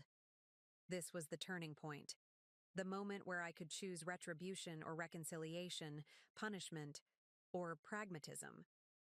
That depends on what you can contribute, I said carefully. This isn't about personal vendettas. It's about having the right people in the right positions to move Halcyon forward. I looked directly at James. Your skills in relationship building and public representation have value when properly directed, but they don't qualify you for CEO. If you're willing to work within a more appropriate role that matches your actual capabilities, there can be a place for you. His face flushed with humiliation and rage, but before he could respond, I turned to my father.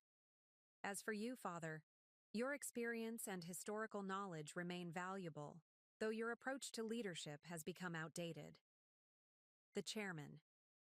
Emeritus position would allow you to maintain your external relationships and board presence while transitioning operational control. The offer was genuine but conditional, a path to preserve dignity without retaining power. My father recognized it for what it was, the best terms he would get under the circumstances. Patricia Winters, ever the procedural expert, spoke up. If these arrangements are agreeable, we should formalize them through proper documentation and board resolution. I'll need time to consider, my father replied stiffly. Of course, I acknowledged. However, the leadership transition itself is effective immediately.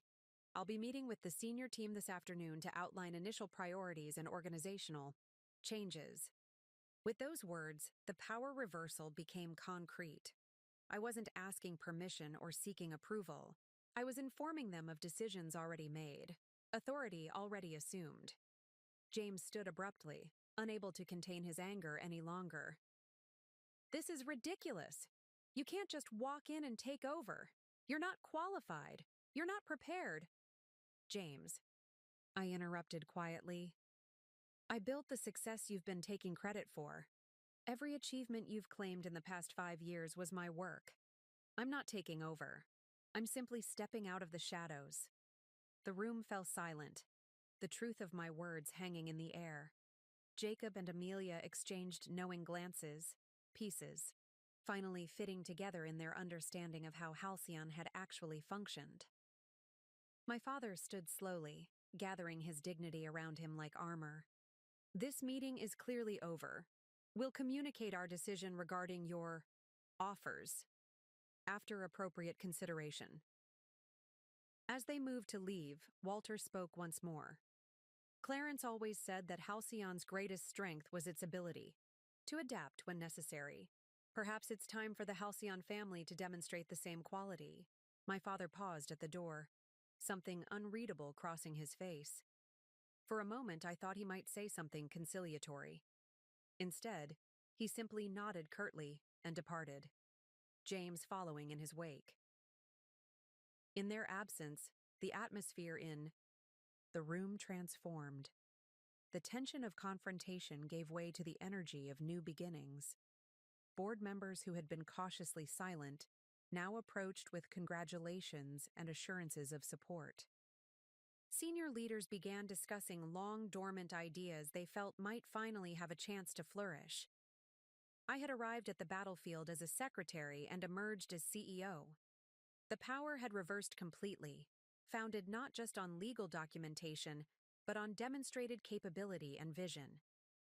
The war wasn't fully won. My father and brother would not accept defeat easily, but the most critical battle had ended decisively in my favor. For the first time in 5 years, I didn't need to hide my competence or diminish my vision. I was finally standing in the light, ready to lead Halcyon openly into its next chapter. The hours following the boardroom confrontation unfolded with surprising speed. News travels fast in any organization, but in one experiencing a seismic leadership shift, it moves at lightning pace. By lunchtime, every employee at Halcyon Technologies knew something monumental had happened, though the details varied wildly depending on who was sharing them. I decided to address the situation directly rather than allowing rumors to flourish. At 2:00 p.m., I called an all-hands meeting in our largest conference space, standing before the assembled employees not as the secretary they had known, but as the CEO I had secretly been. I know many of you have heard conflicting information about changes in leadership, I began, scanning the faces before me, curious, concerned, confused. I want to provide clarity directly. Effective immediately, I am assuming the role of chief. executive officer of Halcyon Technologies. The murmurs that spread through the room reflected collective surprise. For years, these people had passed me in hallways with polite nods at best, complete disregard at worst. Now I stood before them as their leader. Some of you may be wondering how the company secretary came to be CEO. I continued with a small smile. The truth is more complex than you might imagine. For the past 5 years, I have been working behind the scenes, guiding many of our most successful initiatives while allowing others to take visible credit. As I explained the reality of my role in Halcyon's transformation, I could see the dawning recognition in many faces, particularly those who had implemented my strategies without knowing their true source. This transition may seem sudden, but I want to assure you that Halcyon's operations and direction will continue with the same focus on innovation and excellence that has driven our recent success. The difference is that now, the leadership structure will align with the actual sources of that success. After addressing immediate concerns about job security and organizational stability, I ended the meeting with a commitment to transparency moving forward. As employees filed out, many approached with congratulations or questions, seeing me with new eyes and reconsidering countless interactions from the past. Meanwhile, the collapse of my opposition was unfolding in ways both public and private. James's reaction was the most immediate and visible. By 3 p.m., he had cleared out his office in a chaotic whirlwind of activity, instructing his assistant to pack his awards and personal items while he made angry phone calls in the hallway, loud enough for others to hear. "It's a hostile takeover. Effectively," he told someone, pacing outside the executive suite. "She manipulated our grandfather, created some kind of shadow operation. Yes, legally it seems airtight, but ethically? It's outrageous. His performance wasn't for my benefit. He didn't realize I was within earshot, reviewing transition details with Patricia in a nearby conference room. It was a display meant for the witnesses he assumed would sympathize with his plight. But the audience was no longer receptive to his narrative. Too many people had already begun connecting dots, realizing that the company's actual success had little to do with James's leadership. By 4:30 p.m., he made his final exit, walking through the office with deliberate confidence that didn't match his flushed face and clenched jaw. He didn't say goodbye to anyone, didn't acknowledge the team members who had supported him for years. His departure was the physical manifestation of his inability to accept reality, dramatic, self-centered, and ultimately insignificant to the YI company's operations. My father's response was more strategic but equally revealing of his character. He didn't clear out his office or make a public display. Instead, he called an impromptu meeting with several long-standing board members at his private club across town, attempting to build a coalition that could limit my authority, even if they couldn't remove me. I learned of this meeting not through corporate espionage, but through Walter, who had been invited and attended specifically to monitor the situation. It was a last-ditch effort to salvage some control, Walter told me when he called that evening. Edward proposed creating an executive committee with oversight powers that could effectively check your decisions. And the response? I asked, though I could guess from Walter's tone. Lukewarm at best. Richard and Michael were diplomatic but non-committal. The others seemed uncomfortable with the entire approach. Walter paused before adding, "Edward doesn't realize how much his stock has fallen. The board has watched Halcyon thrive in recent years while questioning his actual contribution. Now that the truth is emerging, they're reassessing everything." "And Cora?" I asked, curious about my former friend's positioning. "The most interesting development," Walter said with a hint of admiration. "She arrived with Edward but distanced herself throughout the meeting, made a point of mentioning specific initiatives she had supported, all ones you apparently orchestrated, and emphasized her focus on operational excellence regardless of leadership structure." I couldn't help but smile at Cora's adaptability. She had already begun repositioning herself for the new reality, separating from James and my father, while highlighting her potential value to the company moving forward. By the next morning, the collapse of my opposition was nearly complete. James had already updated his LinkedIn profile, describing himself as former executive seeking new opportunities, with a carefully worded narrative that implied he had chosen to leave rather than been displaced. Several industry contacts forwarded me his emails seeking meetings, all containing versions of the same story about wanting new challenges beyond the family business. My father took a different approach.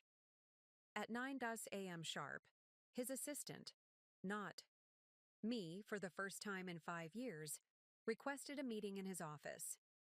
I agreed, curious about what strategy he would attempt next. When I entered, I found him sitting behind his desk, posture perfect, expression controlled. The office looked exactly as it had yesterday, with one notable difference. The photographs of my grandfather had been removed from the credenza behind him. "I've considered your proposal," he said without preamble. "I find the terms unacceptable." I nodded, having anticipated this response. "What would you suggest instead?" "I'll accept a full retirement with appropriate compensation," he stated. "No emeritus position, no ongoing role, a clean break." This surprised me. I had expected him to fight for continued influence, not to remove himself entirely. "May I ask why?" I inquired, genuinely curious about his reasoning. Something flashed across his face, pride perhaps, or wounded dignity. "I built this company after your grandfather. I won't remain in a diminished capacity, taking direction from—" He stopped himself. "From your daughter?" I finished for him. "From someone who obtained control through methods I find questionable." He amended carefully. "I considered his position, recognizing the pride that prevented him from adapting to new circumstances. My father had always defined himself through authority and control. Without them, he would rather remove himself entirely than accept a new role." "I'll have Patricia draft the retirement agreement," I said simply. "The board will want to recognize your years of service appropriately." He nodded curtly. Our business concluded. As I turned to leave, he spoke once more. "Why the secrecy, Ava? Why pretend to be something you weren't for 5 years? If you had this capability, this vision, you claim, why hide it?" I paused at the door, weighing how much to reveal. "I didn't want it to come to this," I admitted. "I hoped that results would speak for themselves, that performance would matter more than preconceptions. I wanted to earn recognition based on merit, not force it through confrontation." "And when did you decide that wasn't possible?" he asked, something almost vulnerable in his question. "When you said, 'Remember your place, Ava. You're just the secretary.' After 5 years of rebuilding the company you and James were running into the ground, you still couldn't see me as anything but a secretary. That's when I knew no achievement would ever be enough to change your perception." He had no response to this truth, and I left him sitting alone in his office, a man whose worldview had collapsed alongside his authority, unable to reconcile his lifetime of assumptions with the reality his daughter had created. By the end of the day, both James and my father had cleared out their offices. The antagonists who had dismissed and underestimated me for years had departed not with a strategic counterattack, but with the disorganized retreat of those who discovered too late that the battle was already lost. The collapse was complete, leaving me with both the victory I had earned and the complexities of rebuilding relationships that might never fully heal. My first official week as CEO of Halcyon Technologies unfolded with a mixture of exhilaration and sobering responsibility. The power I had wielded from the shadows for 5 years was now mine to exercise openly, bringing both freedom and accountability I hadn't fully anticipated. My first priority was stabilizing the organization after the shock of the leadership change. I scheduled individual meetings with each department head, starting with those whose support would be most critical. Jacob Chen from Product Development was my first appointment on Monday morning. As he entered my new office, the same space my father had occupied but already transformed with cleaner lines and better lighting, I could see him recalibrating his perception of me in real time. "I've been thinking about our conversations over the past few years," he said after we'd settled. "And all those times you passed along ideas or routed feedback that seemed to come from nowhere. That was all you, wasn't it?" I nodded. "Most of it, yes. I found that suggestions were more likely to be implemented if people didn't know they came from just the secretary." He shook his head, impressed and a little embarrassed. "The integration architecture for the enterprise platform, the one that saved the entire division, I presented that as my own work to the executive team. And you should have received credit for it," I assured him. "You executed it brilliantly and improved on several aspects of the original design." "But it wasn't my idea," he insisted. "I've been taking credit for your work." "Jacob," I said firmly, "Halcyon isn't about individual credit or ego. It's about creating technology that solves real problems. You did that regardless of where the initial concept originated. I don't want people walking on eggshells, worried about who deserves recognition. I want us focused on results." This approach, emphasizing collective achievement over personal credit, became the foundation of the new organizational culture I began establishing. In each meeting with department heads, I made clear that the past was prologue. What mattered now was how we moved forward together. Amelia Rhodes from Client Success had perhaps the most illuminating reaction when we met. "You know," she said thoughtfully, "I always wondered why James and your father never seemed interested in the client feedback data I compiled. I'd send reports directly to them, but the only meaningful responses came through you." They viewed client relationships as social opportunities rather than strategic assets, I explained. Dinners and golf outings rather than solving business problems. She leaned forward, energized by finally having a leader who understood her department's value. "I have 3 years of pattern data showing exactly what our enterprise clients need next. I've been sitting on it because previous leadership wasn't interested. Would you like to see it?" "Absolutely. That's exactly the kind of insight we need to drive our product roadmap." These conversations repeated across departments. Talented, professionals who had been constrained by old leadership suddenly finding their expertise valued and their insights welcomed.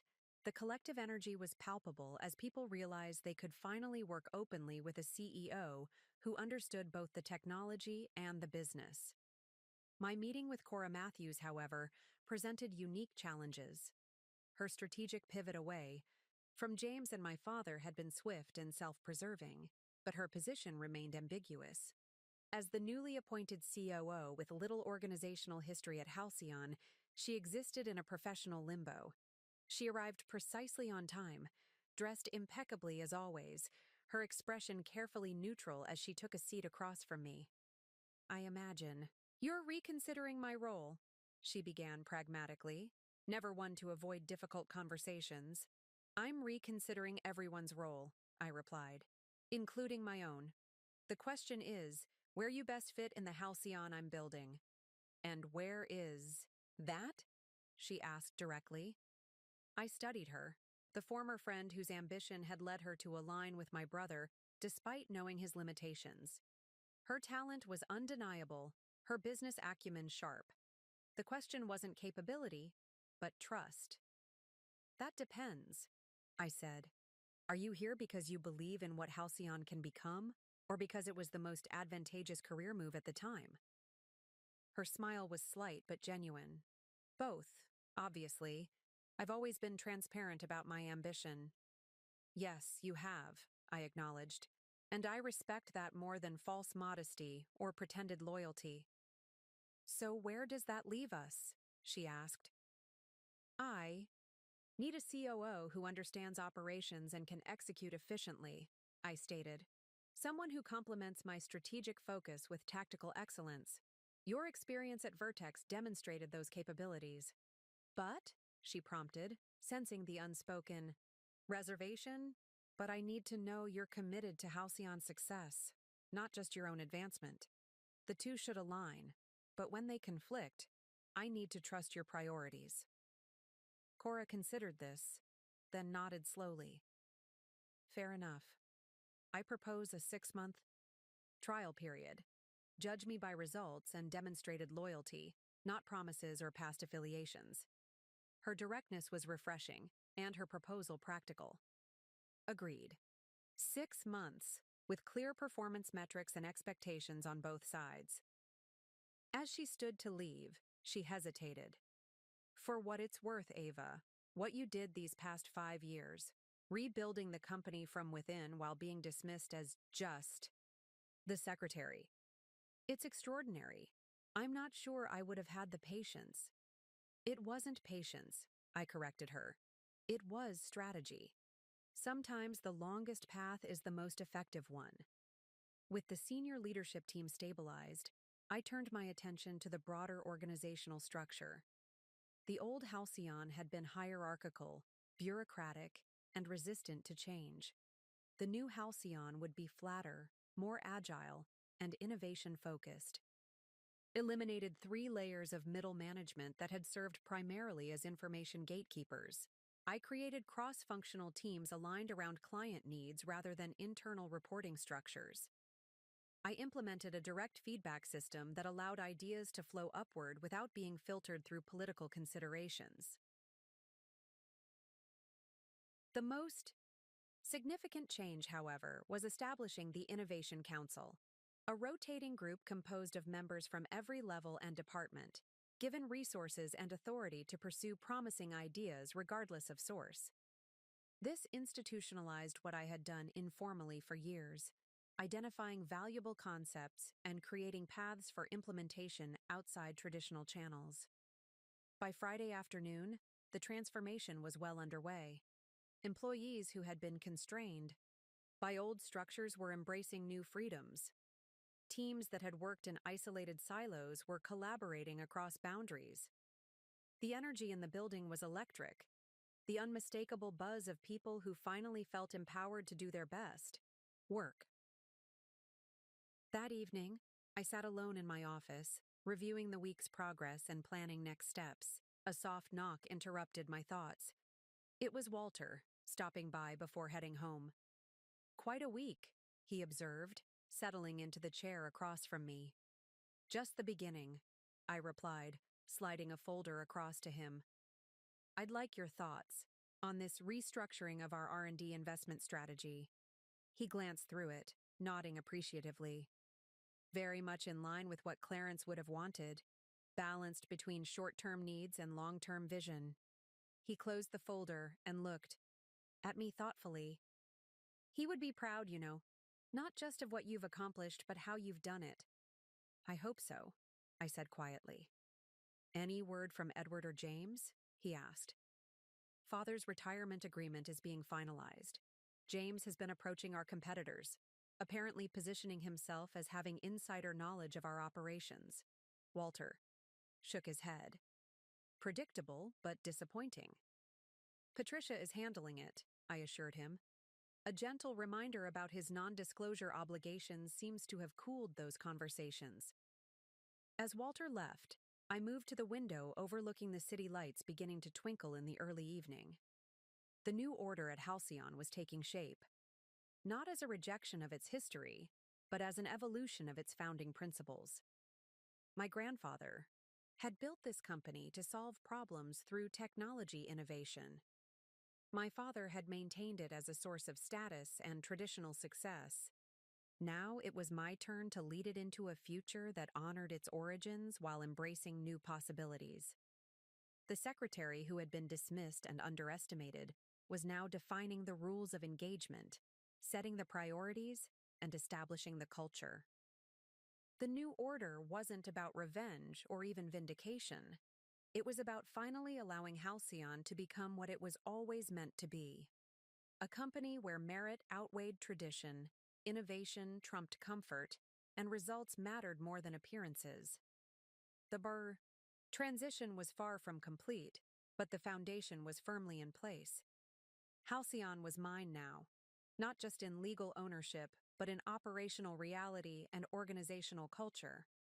The challenge ahead was proving that my vision deserved the opportunity my grandfather had ensured I would have. 2 weeks into my official leadership, a new challenge emerged from an unexpected direction. I was reviewing quarterly projections. With Piper, when my assistant, the irony of now having my own assistant wasn't lost on me, interrupted with an urgent message. Ms. Halcyon, the Wall Street Journal, is requesting a comment on a story they're running tomorrow. They say it's regarding governance concerns at Halcyon Technologies following the controversial leadership change. I thanked her and excused myself from the meeting. In my office, I found the reporter's email with his direct questions. Was it true that Clarence Halcyon had been suffering from cognitive decline when he transferred controlling interest to me? Had the board been deliberately kept in the dark about ownership changes? Were shareholders considering legal action over the secretive restructuring of the company? The source of these allegations wasn't mentioned, but it wasn't difficult to guess. This had James written all over it, the kind of underhanded attack that avoided direct confrontation while attempting to undermine confidence in my leadership. I forwarded the email to Patricia Winters and our PR director, then called. Walter, I expected something like this, he said after I explained the situation. Though I'm disappointed they've chosen to question Clarence's mental capacity. That crosses a line.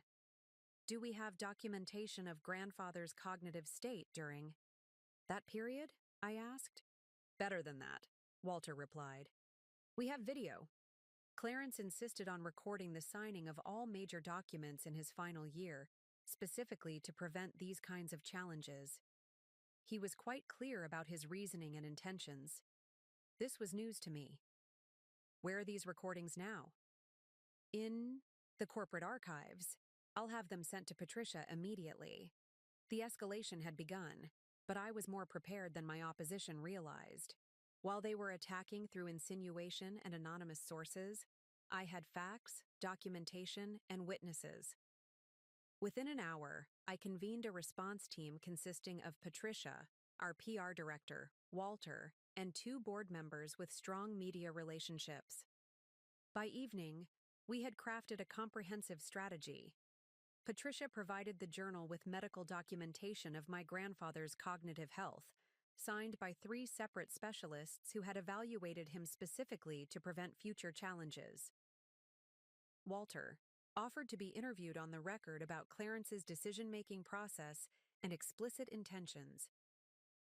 We prepared a statement addressing each allegation directly, supported by documentary evidence including board minutes showing regular updates on the company's ownership structure, subtle references that had been overlooked but were legally sufficient. Most powerfully, we provided selected clips from the video recordings Walter had mentioned, showing my grandfather articulating his concerns about the company's direction and his confidence in my abilities. The journal's story changed significantly overnight, transforming from a potential exposé into a more nuanced piece about family, business succession challenges. The reporter, presented with overwhelming evidence contradicting his original angle, had little choice but to reframe the narrative. But James wasn't finished. 3 days later, a new attack emerged through a different channel.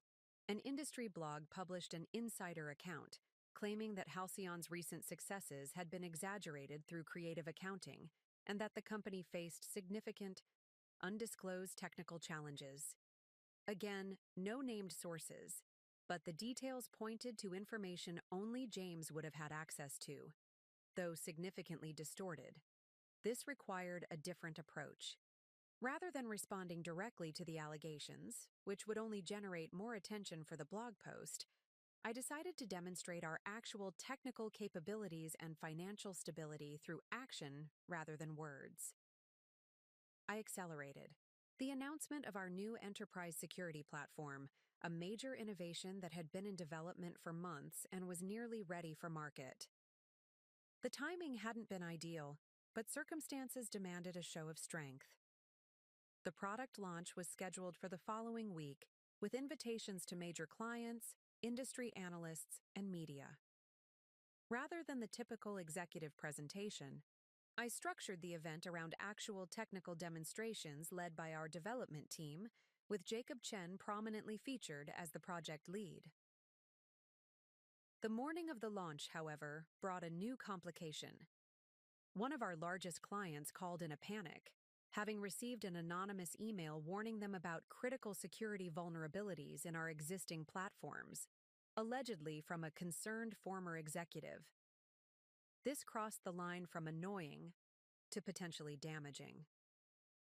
I immediately assembled our security team to conduct a comprehensive review, not because I believed the claims, but because client confidence was paramount.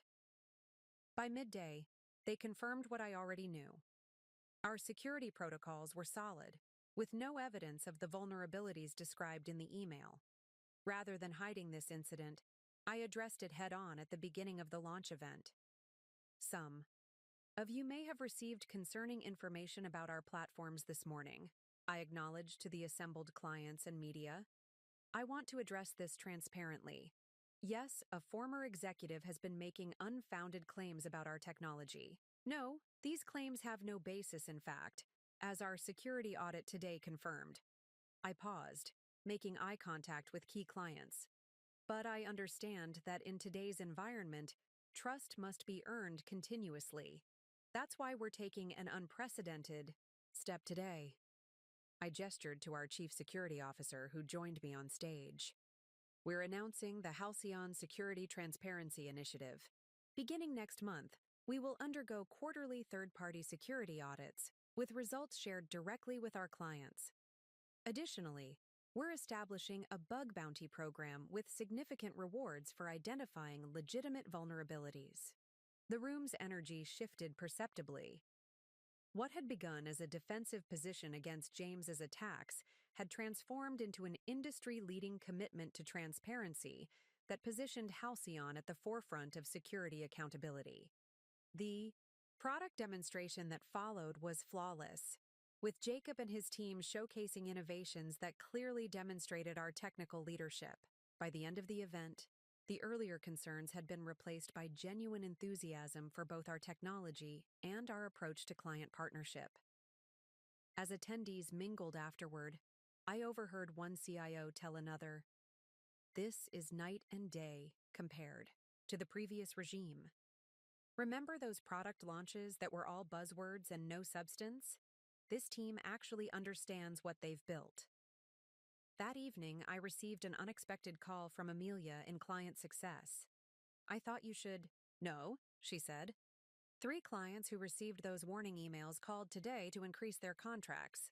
They said the way we handled the situation gave them more confidence in Halcyon than they've ever had." James's attempted sabotage had backfired completely, strengthening our client relationships rather than damaging them. But I knew he wouldn't stop there. His attacks would continue, perhaps escalating further as each attempt failed. In preparation, I authorized a comprehensive audit of all projects and decisions James had been involved with during his time at Halcyon. Not for retribution, but for protection. I needed to understand any vulnerabilities he might exploit next. The audit revealed what I had suspected. Several questionable decisions buried under layers of organizational approval, financial arrangements that bordered on improper, and client promises that had never been fulfilled. James had left landmines throughout the organization, whether deliberately or through incompetence. I spent the next week methodically addressing each issue, correcting problems before they could explode, reaching out to affected clients with solutions rather than excuses. It was exhausting but necessary work, transforming potential crises into demonstrations of the new Halcyon's commitment to integrity and accountability. By the end of the month, James's campaign of undermining had largely collapsed. Each attack had been met with such overwhelming evidence and positive counteractions that he had lost credibility with the industry contacts he was trying to influence. The escalation challenge had been met and overcome not through matching his tactics, but by demonstrating through actions what the new Halcyon stood for. In attempting to tear down what I had built, James had inadvertently provided opportunities to make it stronger, more transparent, and more respected than before. As Walter observed when we reviewed the situation, some leaders are defined by the enemies they defeat. The best ones are defined by how they defeat them. 3 months after taking official control of Halcyon Technologies, I received an unexpected meeting request from my father. Since his abrupt retirement, we had communicated only through lawyers regarding the financial arrangements of his departure. This direct outreach marked a significant shift. We agreed to meet at a neutral location, a private dining room at the Windsor Hotel downtown, far from both Halcyon's offices and my father's home. As I arrived, I found him already seated, looking older than when I had last seen him, but somehow more settled. "Thank you for agreeing to meet," he said as I took my seat across from him. No embrace, no warmth, but a genuine acknowledgement. "Of course," I replied, unsure what to expect from this encounter. After ordering coffee, my father got directly to the point, a trait I had inherited from him. "I've been following Halcyon's progress," he said. "The security initiative was impressive, the new healthcare vertical expansion even more so. The stock price is up 22% since you took over." I nodded, accepting the assessment without comment. These were facts, not opinions, and they spoke for themselves. "I underestimated you," he continued, the admission clearly difficult for him. "Not just your capabilities, which I should have recognized given your education and intelligence, but your commitment to Halcyon itself." The acknowledgement surprised me. My father had never been one to admit error, particularly when it involved his judgment of others. "I appreciate that," I said simply. "I'm not here to ask for my position back," he clarified. "That chapter is closed, but I would like to understand something that has troubled me." "What's that?" "Why did Clarence choose you? Not just over James, which I can now understand given the outcomes, but over me. What did he see that I missed for so many years?" The question held genuine pain and confusion. My father had always believed himself to be the true inheritor of my grandfather's vision, the rightful steward of his legacy. Learning otherwise had shaken his fundamental understanding of his place in the world. I considered how to answer truthfully without being unnecessarily cruel. "Grandfather once told me that there are two types of business leaders," I began carefully. "Those who see a company as something they possess, and those who see it as something they serve. He believed you saw Halcyon as a possession, something that conferred status and authority. He wanted someone who would serve its purpose instead." My father absorbed this, his expression thoughtful rather than defensive. "And you see it that way? As something to serve rather than possess?" "I see it as a responsibility," I replied. "To our clients who depend on our solutions, to our employees who commit their careers to our success, to the legacy grandfather created, which deserves to continue evolving rather than calcifying." He nodded slowly. "James doesn't understand that distinction. He never has." The acknowledgement of my brother's limitations was perhaps the most surprising part of our conversation. For the first time, my father was seeing James clearly, without the filter of paternal preference. "He's struggling," my father continued. "The connections he thought would provide easy opportunities have proven less receptive than expected. It turns out that reputation matters more than he realized. And relationships built on substance rather than social convenience," I added. "Yes." My father looked down at his coffee cup. "I did him no favors by promoting him beyond his capabilities. I see that now." The admission hung between us, an acknowledgement of the flawed judgment that had shaped both our lives in different ways. My advancement had been hindered by the same bias that had artificially elevated James. "What will you do now?" I asked, genuinely curious about his plans. "I've accepted a position on the board of the Symphony Foundation," he said. "Not business, but something meaningful. Your mother always wanted me to get more involved in the arts." The mention of my mother, who had passed away when I was in college, brought a momentary softness to our conversation. She had been the balance to my father's rigidity, the compassion to his ambition. I had often wondered how different our family dynamic might have been had she lived. "She would have been proud of you," my father said unexpectedly. "She always said you had Clarence's vision and her determination. I should have listened to her more carefully." This was the closest to an apology I would likely ever receive, and I accepted it as such. "Thank you." As our meeting concluded, we reached a kind of peace. Not warm reconciliation, but mutual recognition. The definitive resolution of our conflict had come not through legal maneuvers or business tactics, but through the undeniable reality of results.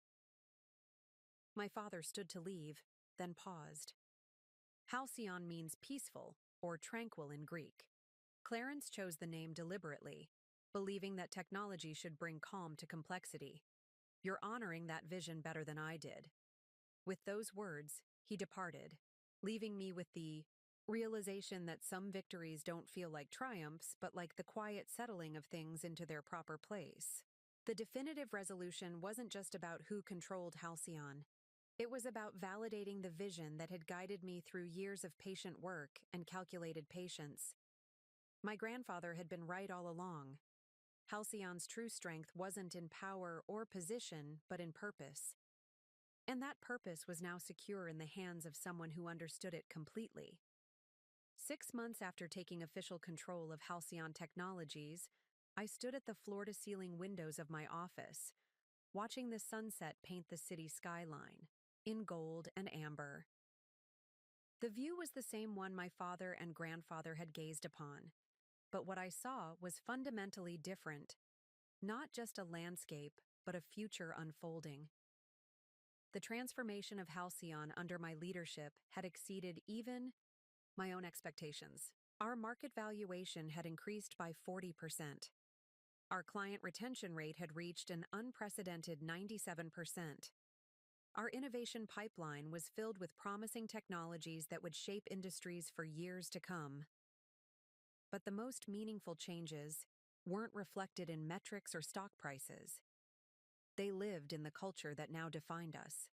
A meritocracy where ideas were valued regardless of their source, where collaboration replaced competition, where purpose drove decisions rather than personality or politics.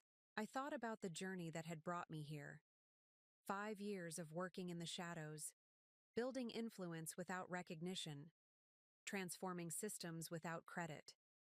The painful moment of dismissal that had finally pushed me to claim what was rightfully mine. The confrontations and challenges that followed, each one strengthening rather than weakening my resolve. The lessons had been profound, some bitter, others illuminating. Power doesn't always announce itself with title or position. Sometimes, the quietest person in the room holds the most significant influence. Patience isn't passive, it's strategic. Waiting for the right moment requires more discipline than reacting to every slight or challenge. True leadership isn't about being seen, but about results, visible or invisible, acknowledged or unrecognized. The relationships once fractured by confrontation had evolved in unexpected ways.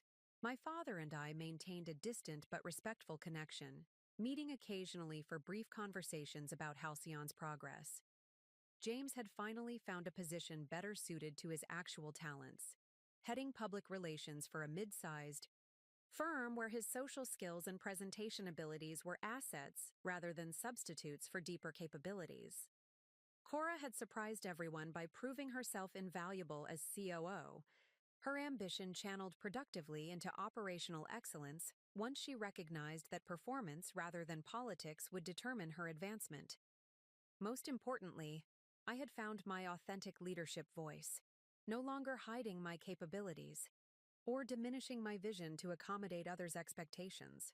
The woman once dismissed as just the secretary now spoke with clear authority, her worth proven not through inheritance or appointment, but through demonstrable results. As I turned away from the window and back to my desk, my eyes fell on a small framed photograph my grandfather in his workshop, a young me perched beside him as he explained some technical concept, both of us absorbed in the discussion. He had seen my potential long before anyone else, had quietly prepared me for this role when others weren't looking. "You were right, grandfather," I said softly to the image. "Sometimes the most power comes from being underestimated." The secretary had become the CEO. The silent architect had claimed credit for her designs. The patient strategist had revealed her long game. And Halcyon Technologies, my company, my responsibility, my legacy, was stronger for the transformation. Up next, you've got two more standout stories right on your screen. If this one hit the mark, you won't want to pass these up. Just click and check them out. And don't forget to subscribe and turn on the notification bell so you don't miss any upload from us.